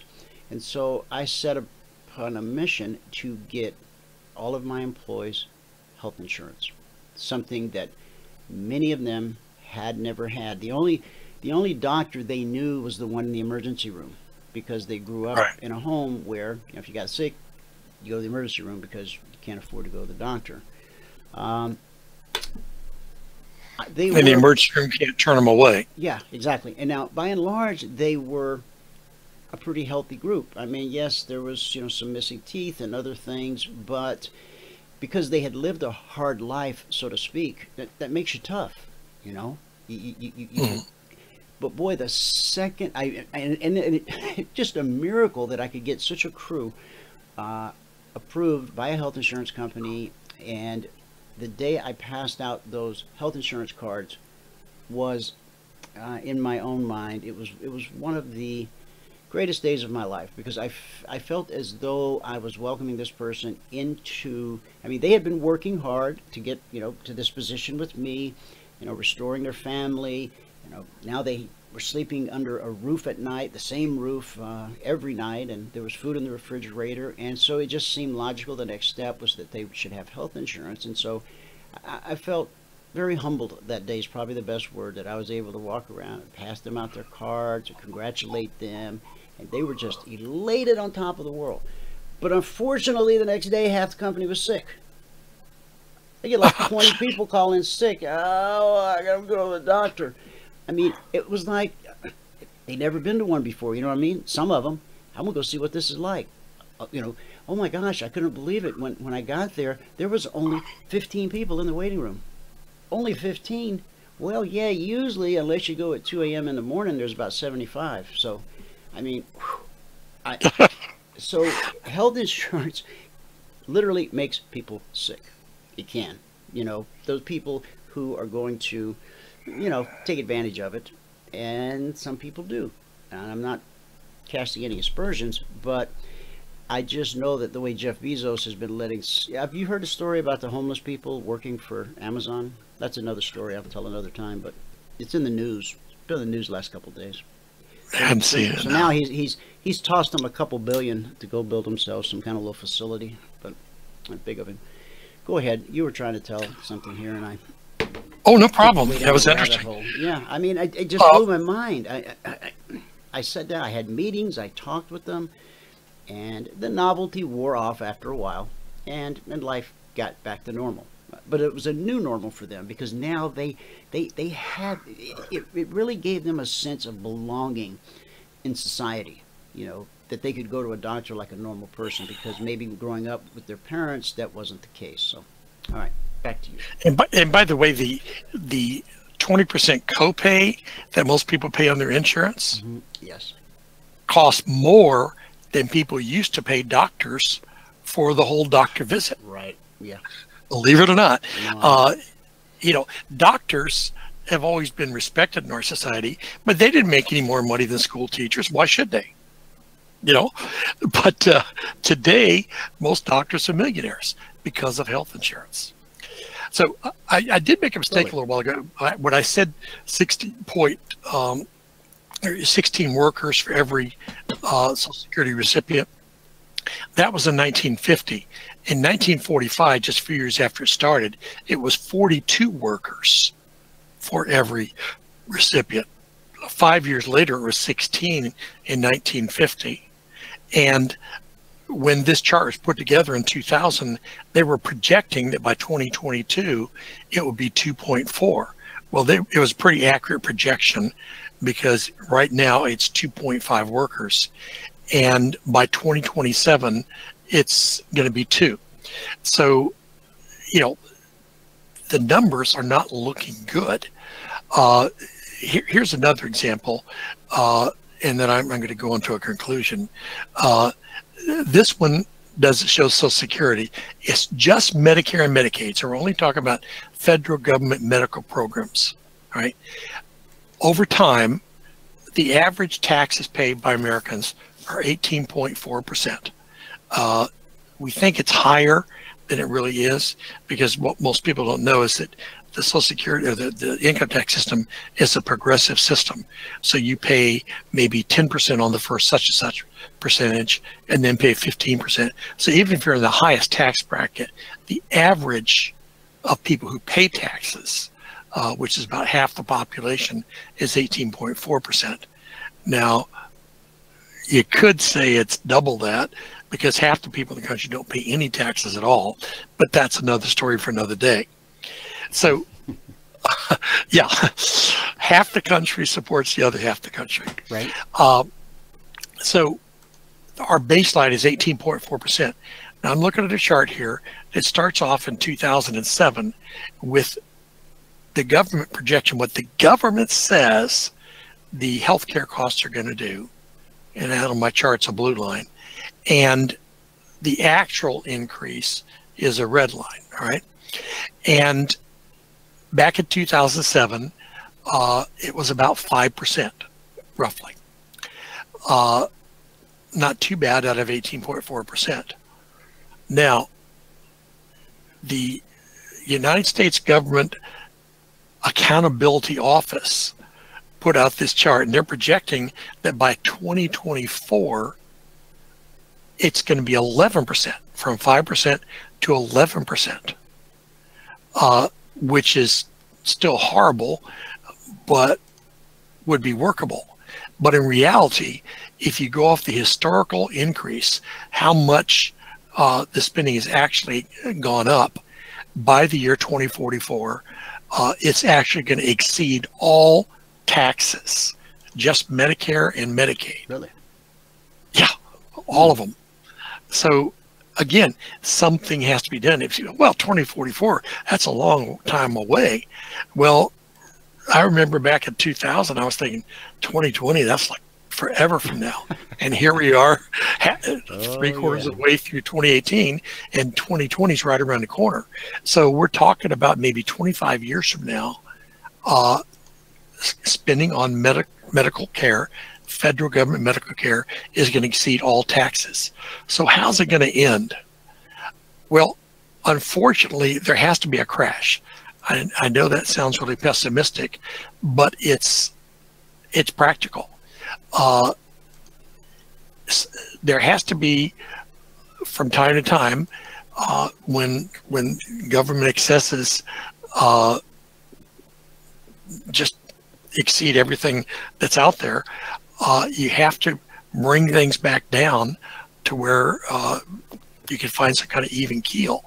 So the crash that's coming is going to make the crashes of 1929 and 2008 look benign. You remember Black Tuesday?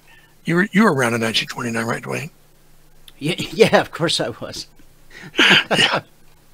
But that was a real serious market crash that brought about the Great Depression. And the country got to work and they dug out. But then after 2008, nobody wants to work anymore. So the government just printed more money. And so we had QE1 and QE2 and so on. All right. So why does there have to be a crash? Well, frankly, there's no will in our politicians to rein in spending and reduce the debt. Only when they're forced by circumstances to do so will they start to act responsibly. And it's going to be after there's a crash and the people just rise up and say, you got to do something. We have to have sound money. People won't demand change until life is painful. I'm looking at pictures of people burning huge denomination notes in their fireplaces for warmth because it was cheaper than buying wood. Dr. Friedrich Kessler, he lived through the German hyperinflation. And in a lecture at Princeton, he said this. He said, it was horrible, horrible, like lightning had struck. No one was prepared. You cannot imagine the rapidity with which the whole thing happened. The shelves in the grocery stores were empty. You could buy nothing with your paper money. The merchants basically said gold or silver. Okay. The same thing happened in Argentina in the 80s. It was the 5th largest economy in the world, but they started experiencing 10% a year inflation, and then it got bigger and bigger. And by the time it was over with in 1989, it was 20,000% per month. Okay. So we bailed them out. Good old USA. We bailed them out because our biggest bank, Bank of America, which the financial reporters started referring to as Bankrupt of America, was about to go under. And that would hurt the United States because they made all these huge loans in Argentina that people couldn't pay back because of the inflation. So the U.S. bailed Argentina out, but they said you have to do certain things. And one of them was that they had to back their money with gold. Another is that they had to privatize government-owned businesses. Another is they had to lower taxes. And we required also to lower inflation. But the other things made it possible for them to lower the inflation. So eventually, they worked it out. So, you know, we need to learn a lesson from the other countries that have experienced hyperinflation. we have here in this country, and I don't have time to get into that today, but you know, our very first currency, the continental dollar, hyperinflated to where eventually when we came out with the gold-backed dollar, people got $1 for every 100 continental dollars. That's where we get that expression, not worth a continental. I haven't heard that one. You hadn't heard that one? Oh, Yeah. that was, I must be older than you. That was a very popular expression when I was young. You know, it just basically meant not worth anything. But France did the same thing. They had a gold-backed currency. It was great. And it was actually an American advisor, financial advisor, that went over there and taught them about, hey, you know, let's do fiat money just backed by nothing. And they said, well, that's cool. We can print lots of money that way. So they went from gold-backed money to paper, and eventually there was riots in the street. So they recalled all that money and issued another paper money that was even worse. And within a couple of years, there was riots again. And it got so bad that people wouldn't take the money. And so the government said, all right, if you won't accept this money, if you keep on insisting on gold and silver coins, then we're going to put you in the guillotine. So the guillotine wasn't just used for the for the people of the revolution. They actually executed people for not obeying legal tender laws. And finally, they said, hey, we got a great idea. Let's have gold for our currency. Well, you idiots, you know, you should have stayed with gold when you had it. So bottom line is, just like Argentina, the government's not going to be able to stop the panic that's coming. Surveys of Americans, 3/4 of them believe that we are, even though the economy looks good right now, that we are in danger of some kind of crash. I don't know where they learned this from, because the schools certainly aren't teaching it. But the fact is that unless we make some major changes, there's going to be a crash. So where do we lose our way? Well, our troubles, just like those in France and Germany and Argentina, started when we issued worthless money and abandoned the gold standard, which is really God's standard. So we need to return to the gold standard, but it's impossible to do this without a crash. That's why I say there has to be a crash, because there's no political will to rein in spending, because you don't get reelected that way. And the other problem is there's not enough gold. We printed so many trillions of dollars that we only have about enough money to cover 3 to 4%. But as I've said before, we can return to the gold standard. The nation is not going to until there's a crash. I'm not willing to wait for a crash. But we can put our families, our churches, our ministries, our businesses on a gold standard. Every church, every business should own gold.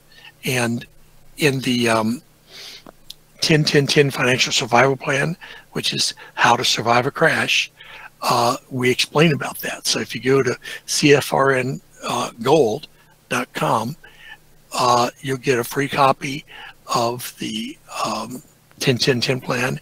You'll get a white paper called Golden Art. You'll get some recordings, some reports. It's a full educational package. And if you finish going through it all, it'll take you a couple hours.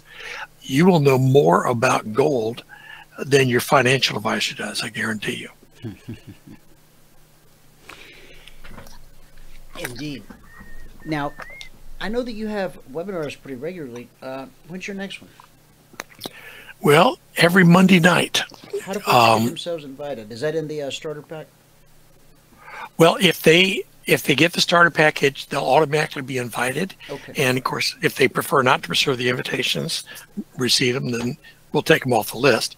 But we just send out one email a week. We tell you what the webinars can be about. Sometimes it's about gold. Sometimes it's about biblical finance. What does the Bible say about money? Sometimes it's about how to get out of debt and stay out of debt. So we cover it's called Christian Financial Concepts, and we covered the whole gamut of biblical finance. and it's free. Okay, there you go, guys, at CFRNgold.com. A couple of comments here from the audience. Daniel says, if there was no such thing as insurance, there would be no need for insurance. I'm going to have to ponder that, Daniel. I like it. He says, I took a guy to the hospital for a heart checkup. It was $5,000 an hour.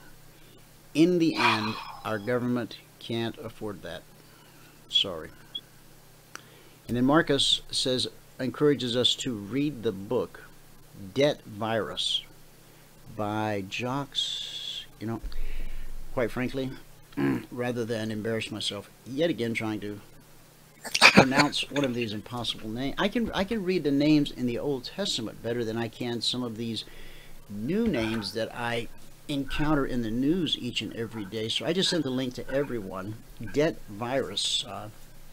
Marcus, if you want to give us a little, if you want to type something in about it. I think I detect that Dr. Tom is, you have to go? Are you? I've got a couple minutes. Oh, good. Okay, well, stay with us then as long as you can. We would certainly like that.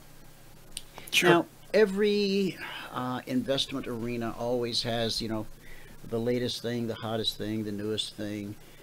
In the world of investment-grade gold, I mean, is there like some particular, you know, coin that's really hot right now, or some trend? You know, what's trending? That might be the way to phrase it. Okay.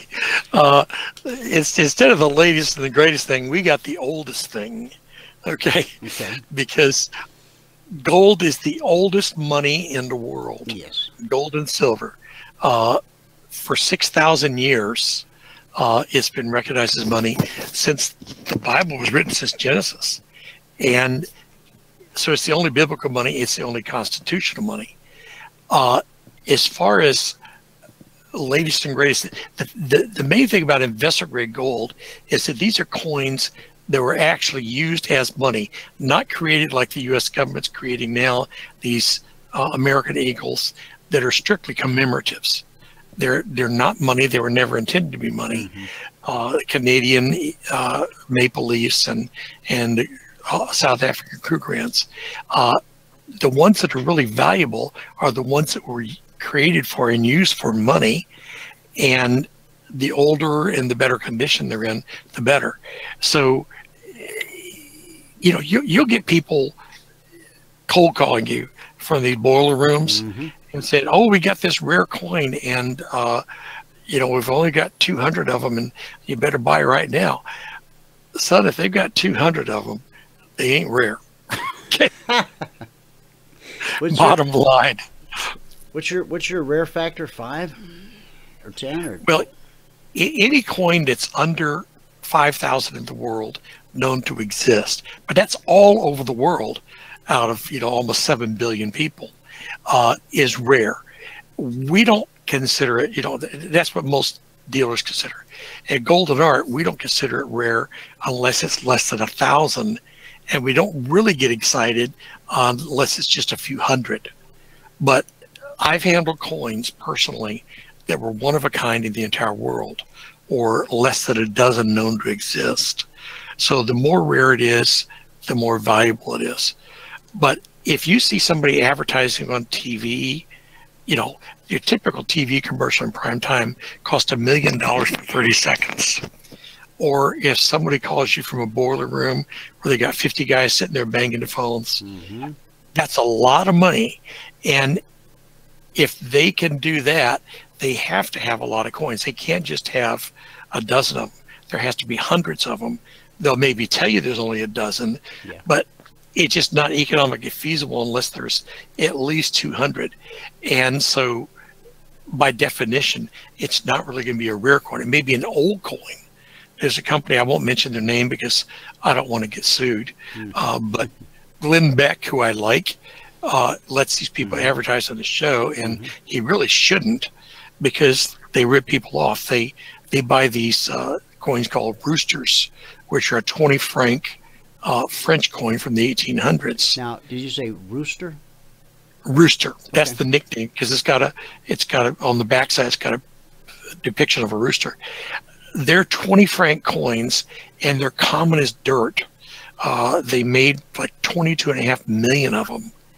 And so this company, I almost said the name of the company, but they sell them as rare coins, but they're very common, and but they're careful how they word it, and they talk about how ancient they are, and they're from the 1800s, which they are, but they're selling for 40% over the cost of gold. It's just a ridiculous price. Now, a good coin would be a 100 francs coin. That's a lot more rare. They only made 93,000 of them altogether from 1859 on to 1910. So in a little over close to 60 years, they only made 93,000. To put that in contrast, in the US, every year when we make 1 ounce gold coins, we make at least 1 million, some years as many as 3 or 4 million. So that's actually a rare coin. And because obviously the 93,000 don't still exist. A lot of them have been destroyed, they've been melted down, they've been lost, and so on. So that's a good coin. That's a good coin. Yeah. Okay. Another one that's really good right now is some fairly modern British coins. It used to be we wouldn't buy a coin unless it was at least 100 years old, but we've discovered that the British have been very disciplined in the way they produced their 5-pound coins, and in some years they've made as few as 133. So those guys were rare the day they were born. None of the years since 1980 have they made over 7,500. We don't buy them if they're over about 3,200. So they're in the rare category. But obviously the ones that they made 3,200 of them are going to sell for less than the ones they made 133 of. Sure. Yeah, that makes sense, I think. So it's a lot of fun, you know. Besides the Bible, there's 3 things that I spend time studying. There's economics, there's art, and there's history. That's just things that I'm interested in. But all 3 of those things are embodied in these coins.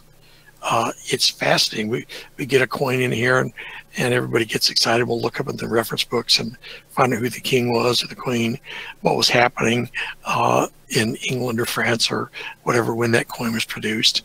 And it's fascinating history. As a matter of fact, there's a lot of history that we wouldn't even know if it weren't for coins.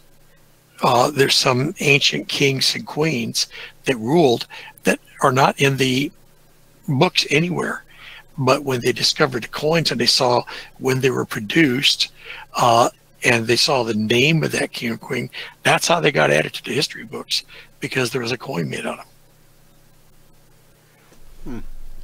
Interesting. Yeah. I'll give you another one. Cleopatra. Cleopatra, okay. Cleopatra. What a haircut. She did not look like Elizabeth Taylor. Oh, yeah. They found a coin with Cleopatra on it, and she was pug ugly. I heard that somewhere. Yeah. Yeah. Well, that's too bad. But she was still the queen, right? Yeah, well, now we know why she had such a chip on her shoulder. Yeah, that's true. Literally. All right.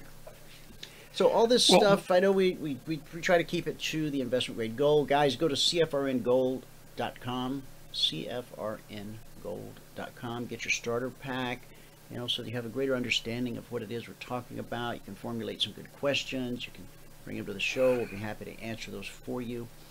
I was just going to say, in parting here, any of the other shenanigans going on in the world, does anything in particular have your attention right now? I mean, the Trump circus continues. They just won't leave the guy alone. I mean, I actually made myself sit and listen to some of the other side. I used to listen to the other side all the time. I think we talked about this because I want to know what they're up to.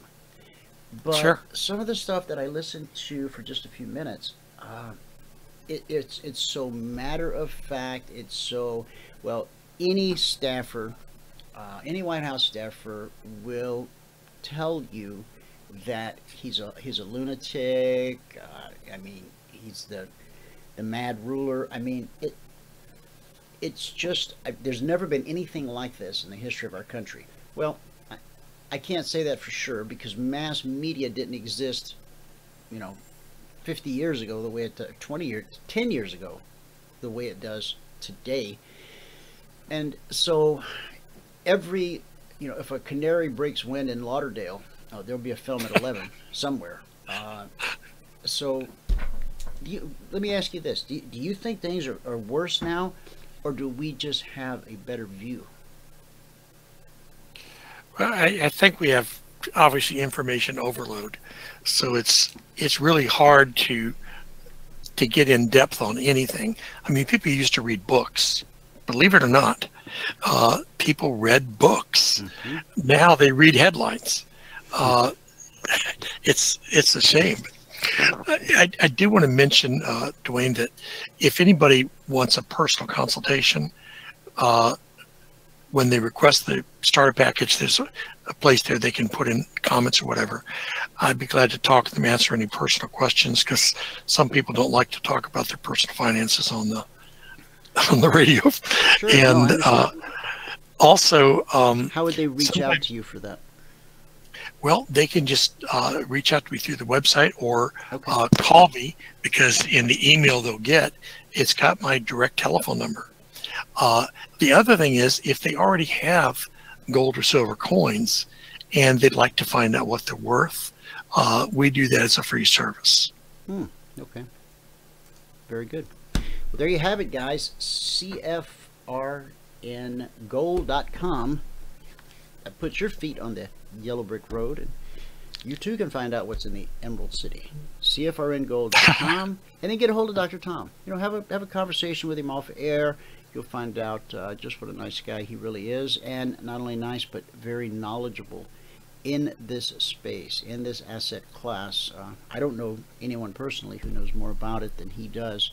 So be in touch, and we'll talk to you next week. Okay, thank you. And by the way, I just want to say thank you for putting on this great program. A lot of people don't realize what they've got, but this is, you have very interesting speakers. You're a very knowledgeable guy, and I think the program's just great. Well, that's very kind of you. Thank you so much for taking the time to say that. I appreciate it. And we certainly enjoy having you as a guest. So, as part of the family. We'll see you next Thursday. All right. God bless. All right, brother. Bye-bye. All right, folks. Let me mute Dr. Tom's mic so he can feel free to move about the cabin.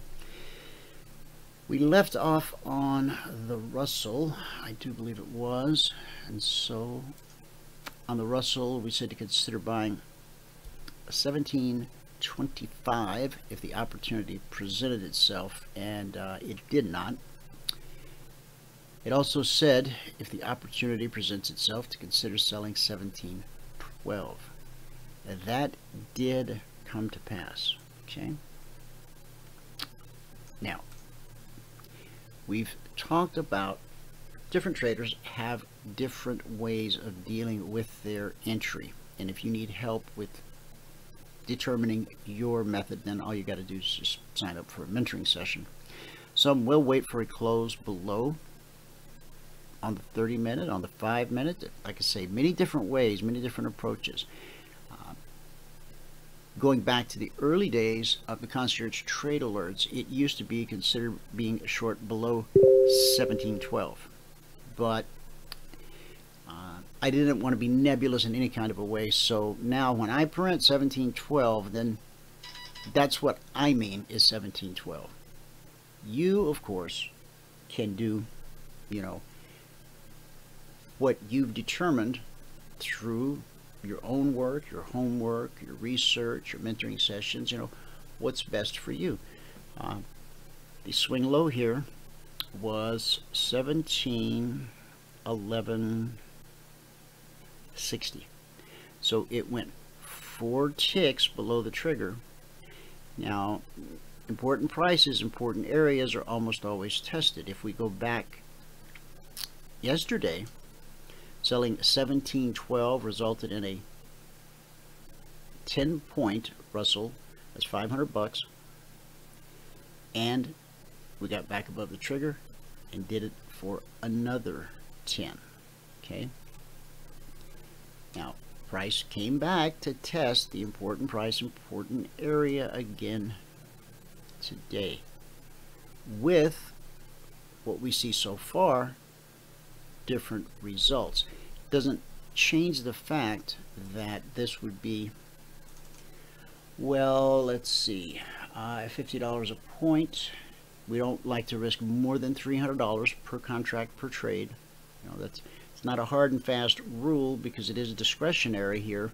So the guideline is 300, and if the contract you're dealing with pays 50 a point,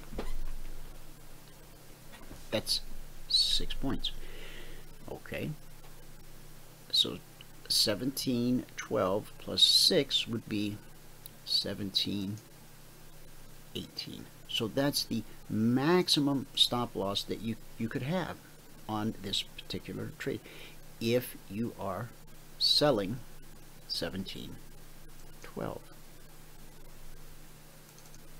Follow me? Now we have a few different ways that we go about determining exactly where we're going to place that stop. But as you can see, this, even if the steps led you to using the maximum, the 6 points, that's the truth about trading. That trade would be stopped out. As up here, if you're attempting to go long at, it was at 18, no, I'm sorry, that's not correct. The Russell, it was so 1712, and it was if you get the opportunity to buy 17 1/4. That 17 1/4 goes right there. The swing high of that little doji, 1724.60. Now the trigger was 1725, and so this is an instance where things did more, you know, if it's not going to rampage through the trigger, then it will often turn right and off. And we won last night in the S&P. Came all the way down to the trigger, touched it to the tick, ran the other way. For the record, I have to count that as a stop out. I just you know, where you might not have gotten stopped out if you've set up something different, or if I've worked with you on something different. But for me, for the record, yeah, even if it's just right to the tick, got to classify it as a stop out. Okay, crude oil, GCLV. We said to consider selling 69.40 if the opportunity presented itself. 69.40.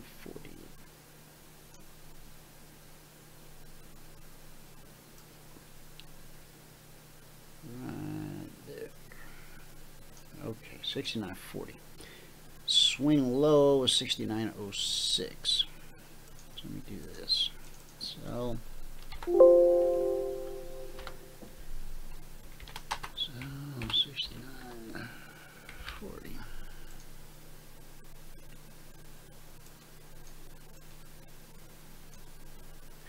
And then the swing low, 69.06. So that would be $340 per contract available. Now here's the deal. Nobody gets out at the swing high or the swing low except by luck. And the fact that we trail a stop, we know we're going to leave a little something on the table. Not a problem. Happy to do it. So the market makes $340 per contract available to you on this trigger. What you profited from this alert, this setup, is dependent upon where you chose to take profit, if you chose to take profit. Important prices, important areas. Now, that is there for a reason. This is not a current weekly trading zone. Okay. 6870/75 right there. That's a current weekly zone. The next zone,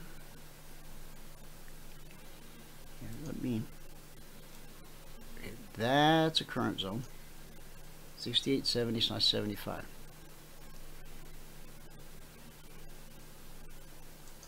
The highest weekly trading zone for crude is $71/7105.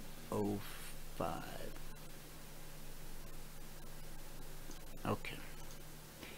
And you see what price did. It ran up, it spiked it, created a little doji.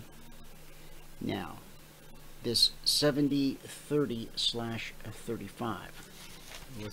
What's that doing there? Well, last week that was a weekly trading zone.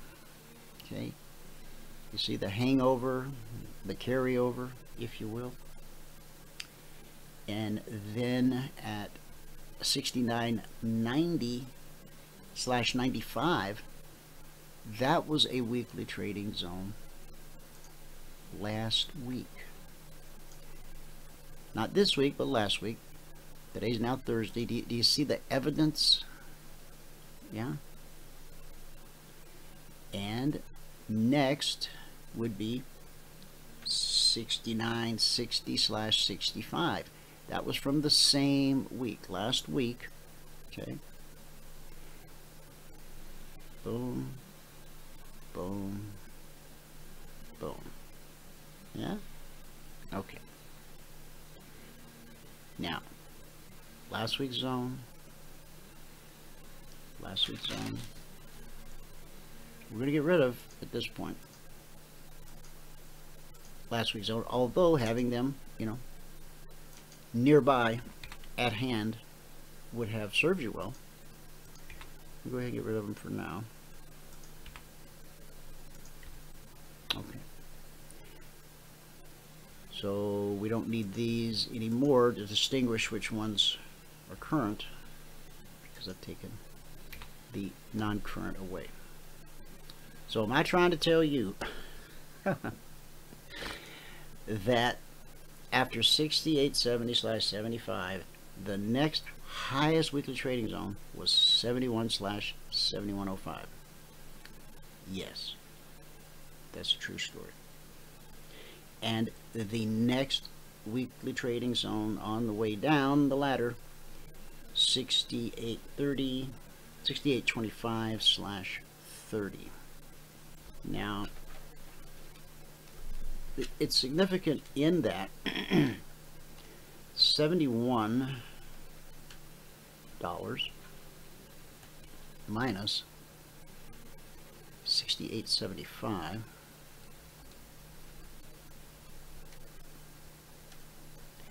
that's $2.25. So one could say that from this zone to this zone,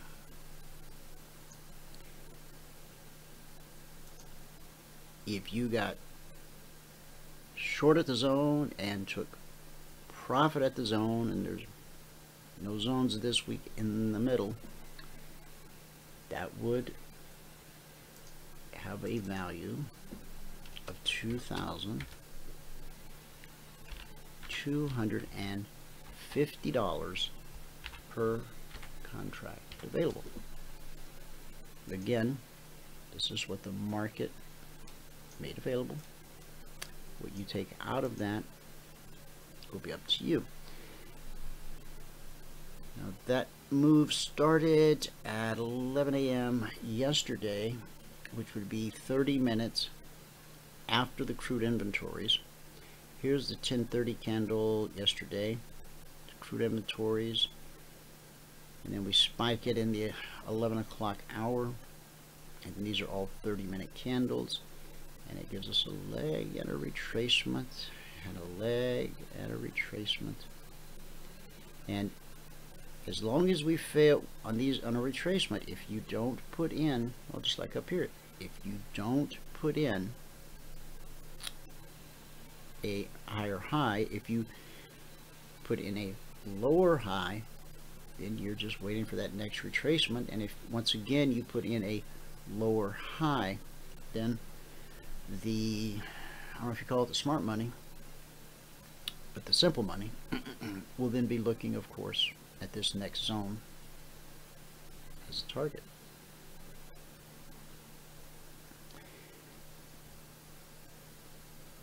As such, last night's email said to consider selling 69.40. This first little drop is good for $340 per contract available. We already determined that if you just traded it to the zone and got out, $2,250 per contract. And if you stuck around for the final swing low, 68.37 so far, but it looks like this candle wants to come down and touch the zone as well. If we end up dropping from 70 to 30, that's another $400 added onto that. So it's a $2,500 move as it sits. 2,500 per contract available. Now this is one where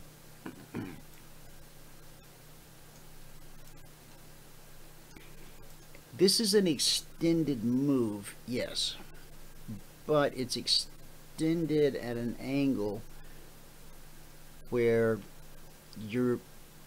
I've shown you a lot of examples when you have that parabolic move up or that sudden drop down and it becomes an extended move. Indicators guide you beautifully. Now something like this where it's, you know, it's definitely gone from zone to zone, but instead of just falling out of bed, it's like it rolled over and then it rolled over again and then it finally rolled off the other side of the bed analogy. Sorry, it's best I had. Indicators CFRN. Here we go. And here we go. There we go. Okay. All right. So, as you know, typically what we look for, now we weren't in way back up here on this particular move because at the time I was putting out the alerts, price was already here and we were already out of what other previous, you know, alert that we had been in. So we get a leg, it takes us through the alert, 69.40. Okay, price always reverts to the mean, in this case the BBC. Down close, sell the open of the next candle, -1 tick.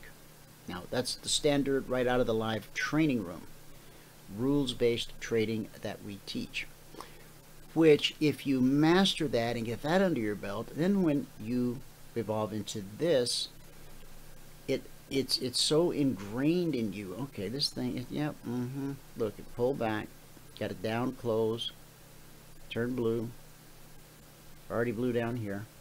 Okay, got to sell here, your indicators support it. So now this is certainly, this particular trade to sell 69.40, you might, well, no, you wouldn't be in it because of this candle right here. Now remember yesterday I said that the step line needs to cross over, and then in this case, the green candle is going to be this guy right here. Once it crosses over and you get a close above it, then that becomes your exit signal, okay? As opposed to just trading to a target. The indicators benefited you here, as if you had your indicators running, as this thing triggered, you're like, You already know important prices, important areas are almost always tested.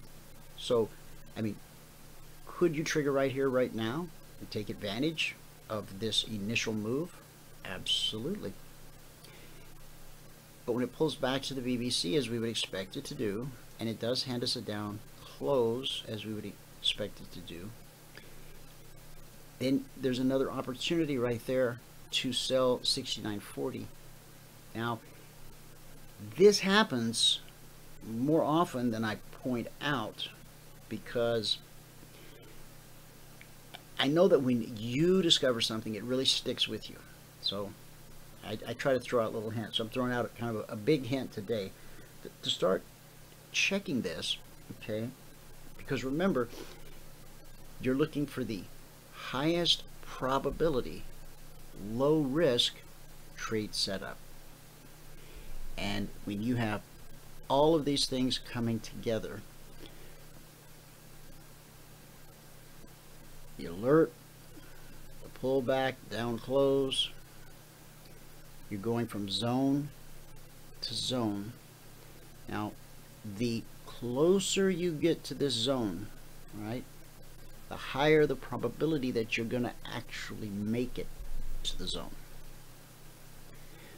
So 69.40 to 68.75, from there just to the zone, that's 650 bucks, I think it is. 69, so you've got 25 and 40, 65, $650 per contract available. That's just from here to here. But it's critical that you not be stopped out here, which is why you want to have that bigger picture view.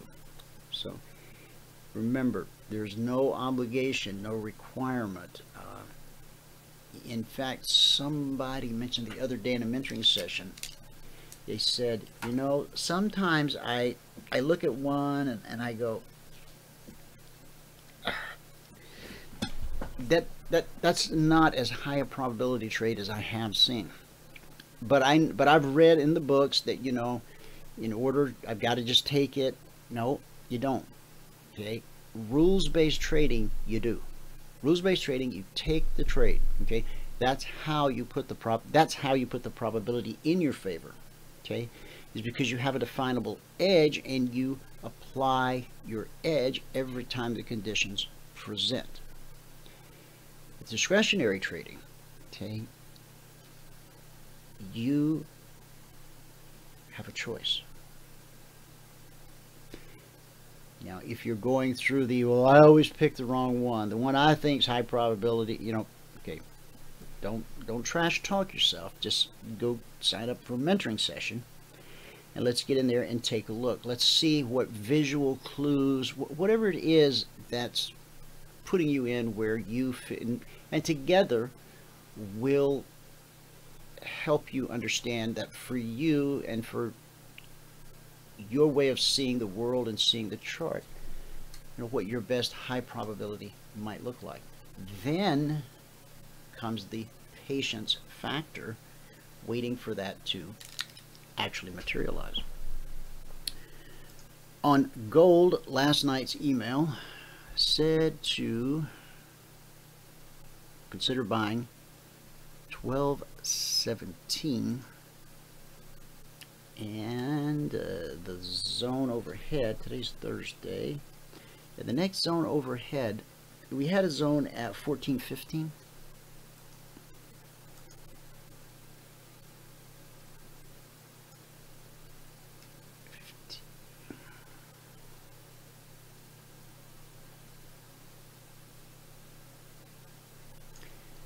15, 12, 14. Okay, 14, 15. That was the zone. We overshot it by quite a bit.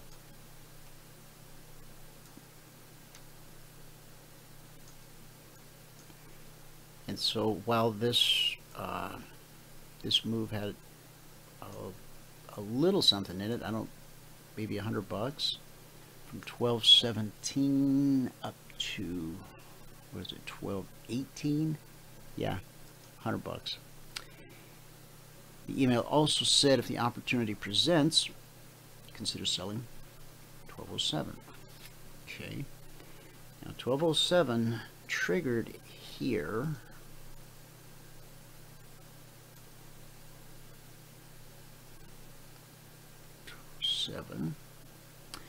This swing low, 12.06.30. This pullback,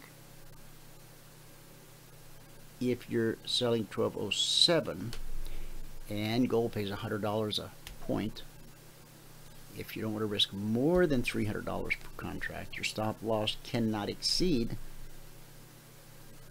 12.10. Which this candle here, 12.10 on the, on the nose. Okay. Why does that happen? Why is the market out to get me? Well, it's none of that. It's just the truth about trading. It's the best answer I can give you because it's the truth. We also said to consider selling 12.07, we just discussed, and the swing low there was 12.05. And so that's 2 points, that's $200 per contract. Okay.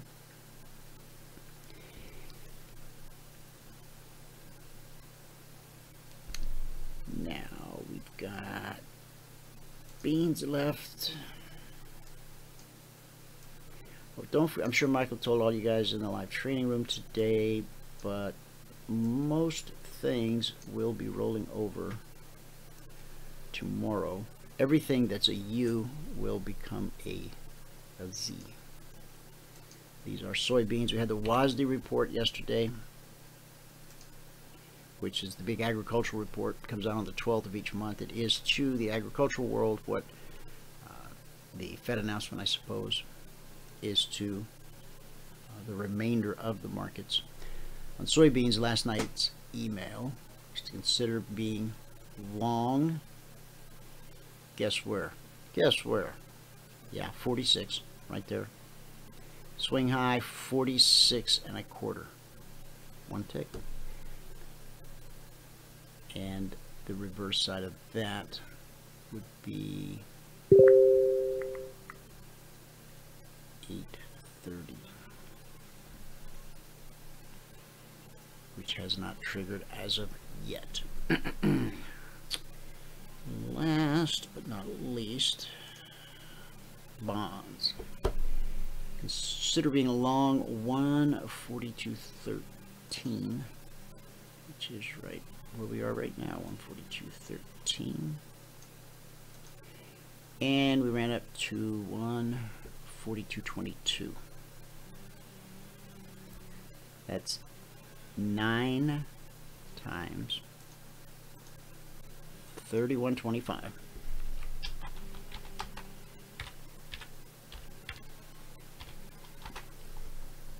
Per contract available.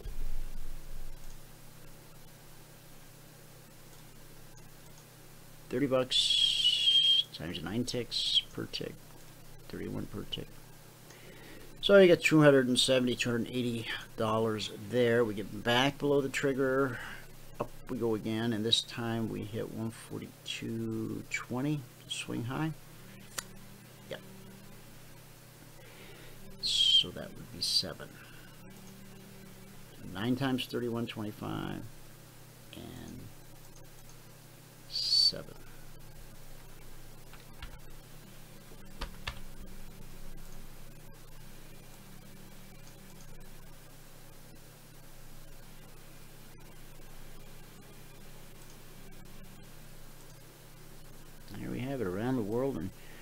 back again. Okay, the S&P really seems to want to get this done, so hopefully it will.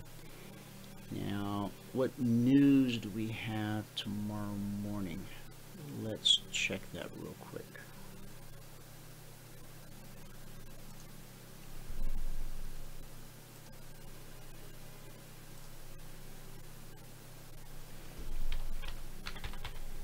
Built into the new browser will be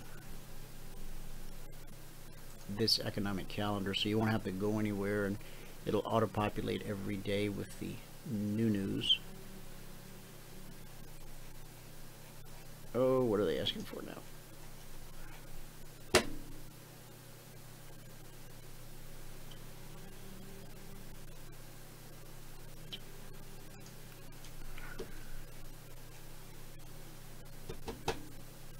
He jammed up on me.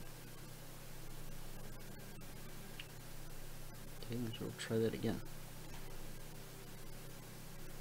Continue. Please allow this domain. Oh, it's because I got the ad blocker turned on.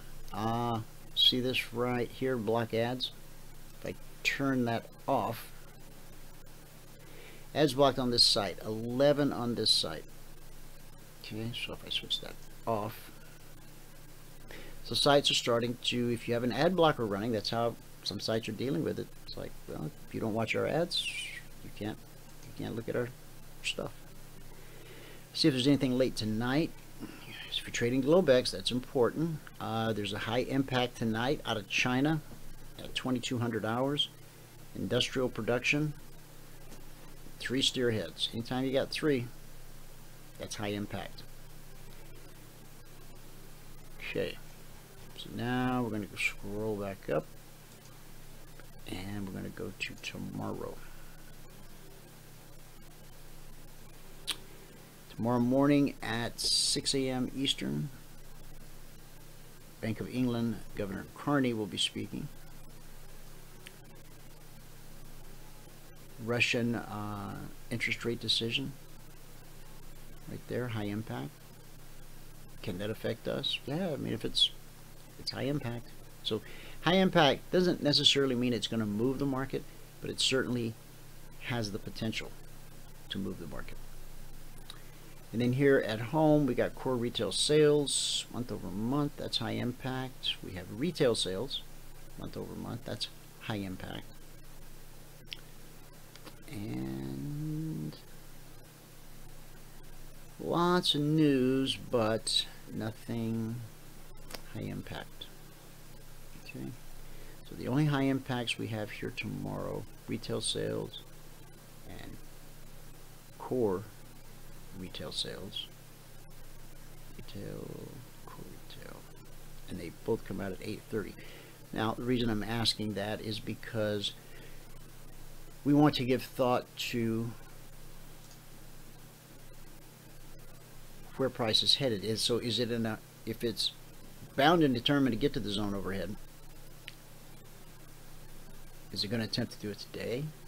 I was looking to see if there was any news coming out tomorrow morning that if viewed in a positive light, whatever the news is, you know, the market sometimes goes up on bad news and vice versa. So between now and close of business tomorrow, it's certainly doable. Now, the only reason I don't speak about this because it's the highest weekly trading zone for the week. I speak of it in this moment only because it's the next zone overhead. And so the market has done a leg and a retracement and a leg where we did not put in a higher high, and a retracement where we did not put in a lower low. It's kind of a sideways shuffle. Once we do close above these highs, 2908, 2909, there's clear sailing for the most part up to the zone at 1819. There was a previous weekly zone in there, but be aware of it. don't not trade it for that reason. But be aware, so that if it starts to kick in, if it starts to hold, if it starts to stall, you slip your stop right up there and take your profit. Now, I didn't say slip, but move your stop up. Never slip your stop. Nothing good comes from that. Partners meeting tonight, as you know, 9 p.m. Eastern. Please bring your questions, or feel free to email those ahead of time. Our good word for the day.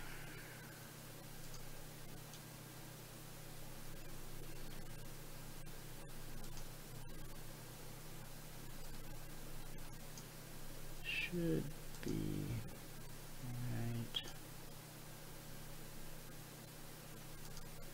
here.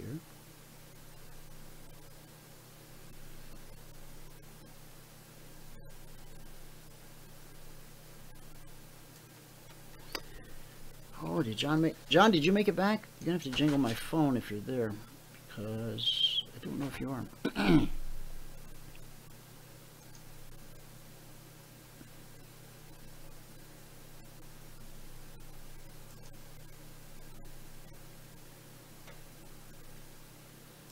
I'll check with him and see if he is planning. All right. This is something that we all should remind ourselves of on a regular basis. Thank you, John. Let God be seen, not you. What does that mean? Matthew 6:1, Amplified. Take care not to do your good deeds publicly or before men in order to be seen by them. We all know that drill. Some people do good deeds so that they can stand up in front of the room of other important people like themselves and get a nice pat on the back. Jesus said, if you do it for that reason, well, then you got your reward. Don't come looking to me on Judgment Day for some kind of handout, because you did it for the approval of man. Man gave you his approval. Done deal. But no buts. It's in the Word. It says it. Okay. Jesus reserved his harshest condemnation for those who did good deeds in order to be seen. Not because it was the right thing to do, but because they wanted people to admire them. He flipped on the spotlight and exposed every self-righteous mole and pimple. He called them hypocrites, the original Greek word for actor. Did you know that? I did not. First century actors wore masks, so a hypocrite is someone who puts on a mask, a false face, and performs for the applause of others. Now, Jesus didn't say, don't do good works, nor did he say, don't let your good works be seen. We must do good works, and some of them must be seen in order to have impact. So, just to be clear, to do a good thing is, well, a good thing. To do good to be seen, not so much. In fact, to do a good thing to be seen is a serious offense. Here's why. Hypocrisy turns people away from God. When God seekers see singers strut like Las Vegas entertainers, when they hear the preacher, a man of slick words, fancy dress, and clever hair, play to the crowd and exclude God. Now, I know a preacher, and I'm not going to call his name, and most of you know his name, has heard his name on this radio program, but I'll just leave it out today. When you go to his church, it's hard to tell if people came to meet with God or to be entertained by a man. Now, he's a good man. He loves God. preaches the gospel. He doesn't mess around. As my grandmother used to say, every time he preaches a sermon, he steps on some toes. In other words, he's not trying to flatter you so that he can, keep his job or get a pay raise. In fact, he walked out on a $700,000 salary. But that's another story. When church attendees, now we'll get away from the man of God for a minute. We'll just talk about, us folks sitting out in the pews. When we go to church just to be seen and make much ado about our gifts and offerings, when people enter a church to see God, yet they can't see God because of the church, the opulence. I'm not picking on anybody's stained glass. We've all had some point in our life, I suppose. Don't think for a second God's not aware of what your motivations are. You can stand before him and go, but I never did anything but good things according to your word. And he might look at you and say, yeah. Unfortunately, you did them all for the wrong reason. Motivation is important. You're doing good. Why are you doing good? I used to have people tell me when my wife and I began construction of the orphanage, and then as it matured, and people went from being naysayers to, well, they changed their nay because it was actually, by God's grace and God's hand, I think things had gone well. I mean, when people heard we were going to do it, it was like, oh, that's cute. Oh, isn't that cute? They're going to build an orphanage. Aw, pass the potatoes. Well, that changed after a few years gone by. Oh yeah, whatever happened to that orphanage thing y'all were going to do? Well, we have 900 kids now. Would you like to get involved? What do you mean? What do you mean? Well,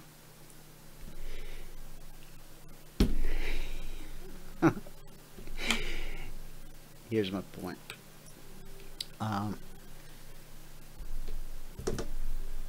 We learned to try and not be seen, and not talk, and not make ourselves, a target, because it then became, once it was, well, you can't do this, you're not smart enough, you don't have enough money, you just don't know what the heck you're doing. No, we didn't. But we had not only his blessing, we had not only his hand at our back. I felt like I had his foot up my backside, like, get going, man. Go. Okay, keep going. So then it became, well, all right, I'm glad it's going well for you and the kids, but you know why you do it, right? Pray tell, why do I do it? Well, the only reason you do it is because it makes you feel good. Oh, well, now I know, right? Now I know. I've been asking myself, why are you doing this? You're right. It does make me feel good. But wait a minute. It also makes the children feel good. In fact, they feel loved. And they have someone who tells them that they are loved. Someone who feeds them every day. Someone who makes sure they learn about good hygiene and all the things that a child growing up, because these children have no parents. Orphans. So if what we have done was completely selfish, and the only reason we ever even dreamed of doing it was so that it would make us feel good, I'm okay with that. I didn't believe that to be the case, because again, we tried to be the man behind the curtain as much as possible. At some point, you can't, you have to. But I think you get my point. Okay? Now, I'm telling you, I heard that a lot. The only reason you do it is because it makes you feel good. Okay. I feel good, they feel good, nobody's hungry. Everybody's got clothes to wear, and, someplace to turn when they have a problem, or where do orphans go for fatherly wisdom? Yeah? The things that a mother teaches you. Where are they supposed to get that?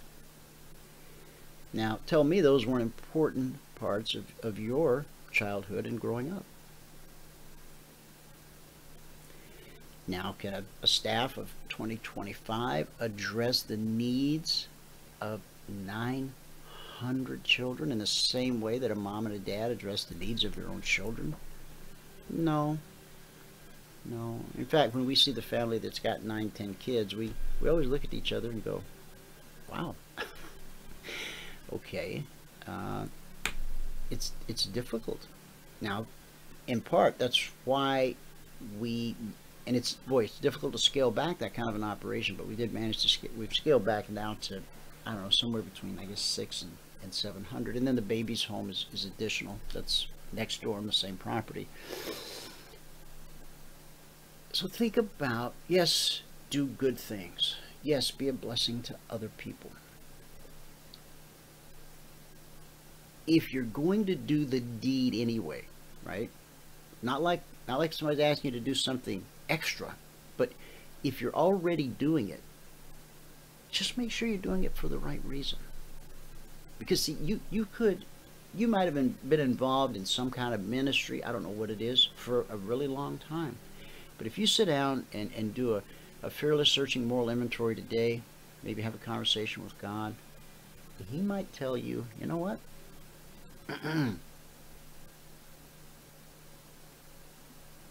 Check your motivation. Check your reason. Because you can change that. You've already done the work. You're doing the work. You plan to continue to do the work. So just get the reason lined up. Maybe you did start out with the wrong reason or the wrong motivation, but you did it anyway. It was a good thing. It was the right thing. Now, just let God guide you onto the path where you're doing it, for the benefit of others, for His glory. Scripture says that he who is last shall be made first. I remember for years after our return to the fold, that whenever there was like some kind of church dinner or get together, Christmas, whatever, and we're eating, Christian people do tend to eat a lot,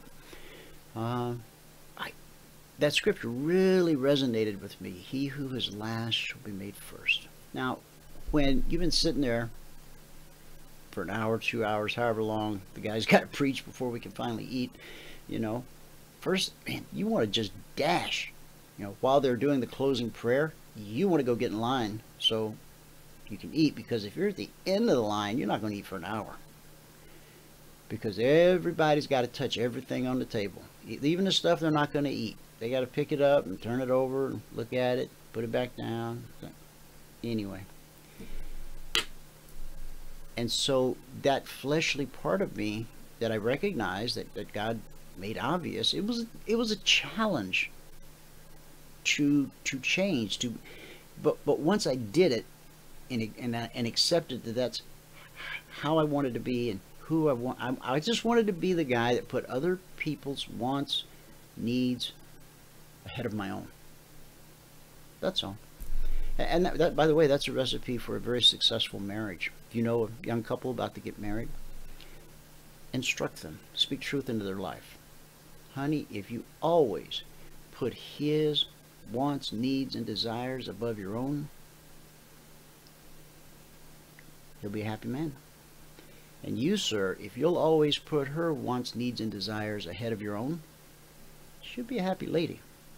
When you got a happy lady and a happy daddy, you have happy children, and you have a home that is healthy, and there's joy, and there's peace, and there's prosperity, and there's all the good things that God wants for his children. And it starts with you and me. But I can't take your inventory and I can't tell you how you need to do and how you should deal with this. Just if it's an issue. If you even think it's an issue, it's probably an issue. Talk to God about it.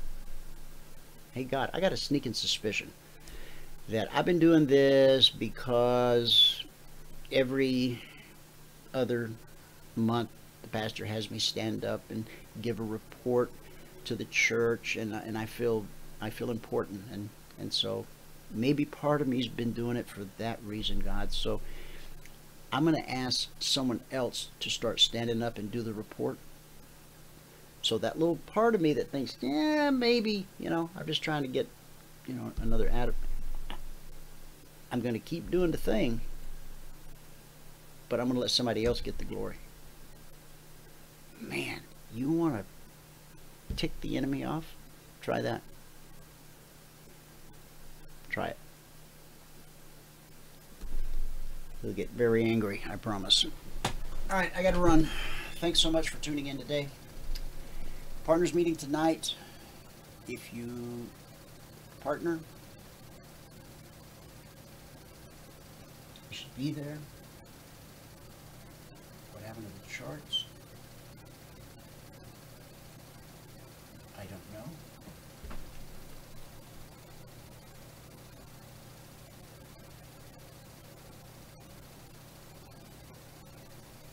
Very strange.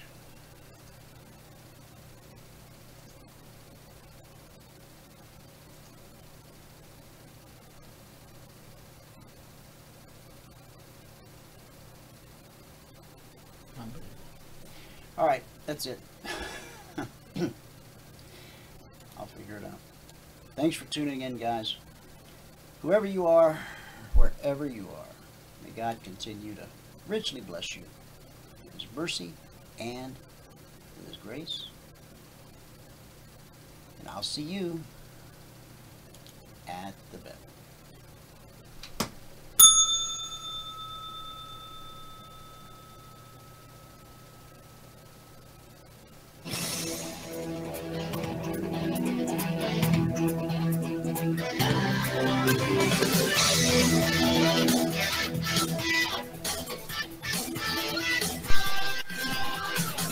Remember this, there is no greater return on investment than to see a human life changed and given hope. As always, pray hard and trade safe. Any financial information discussed on this show is simply the opinion of our host, Dwayne Reeves, his co-hosts, and guests. To learn more about trading Emini Futures or to take a 1-week free trial in our live trading room, call 1-866-928-3310. 866-928-3310. Information discussed on this radio program should not be construed as a recommendation to buy or sell any security. Always do your own due diligence and consult with a licensed securities broker or financial planner before making any investment decision.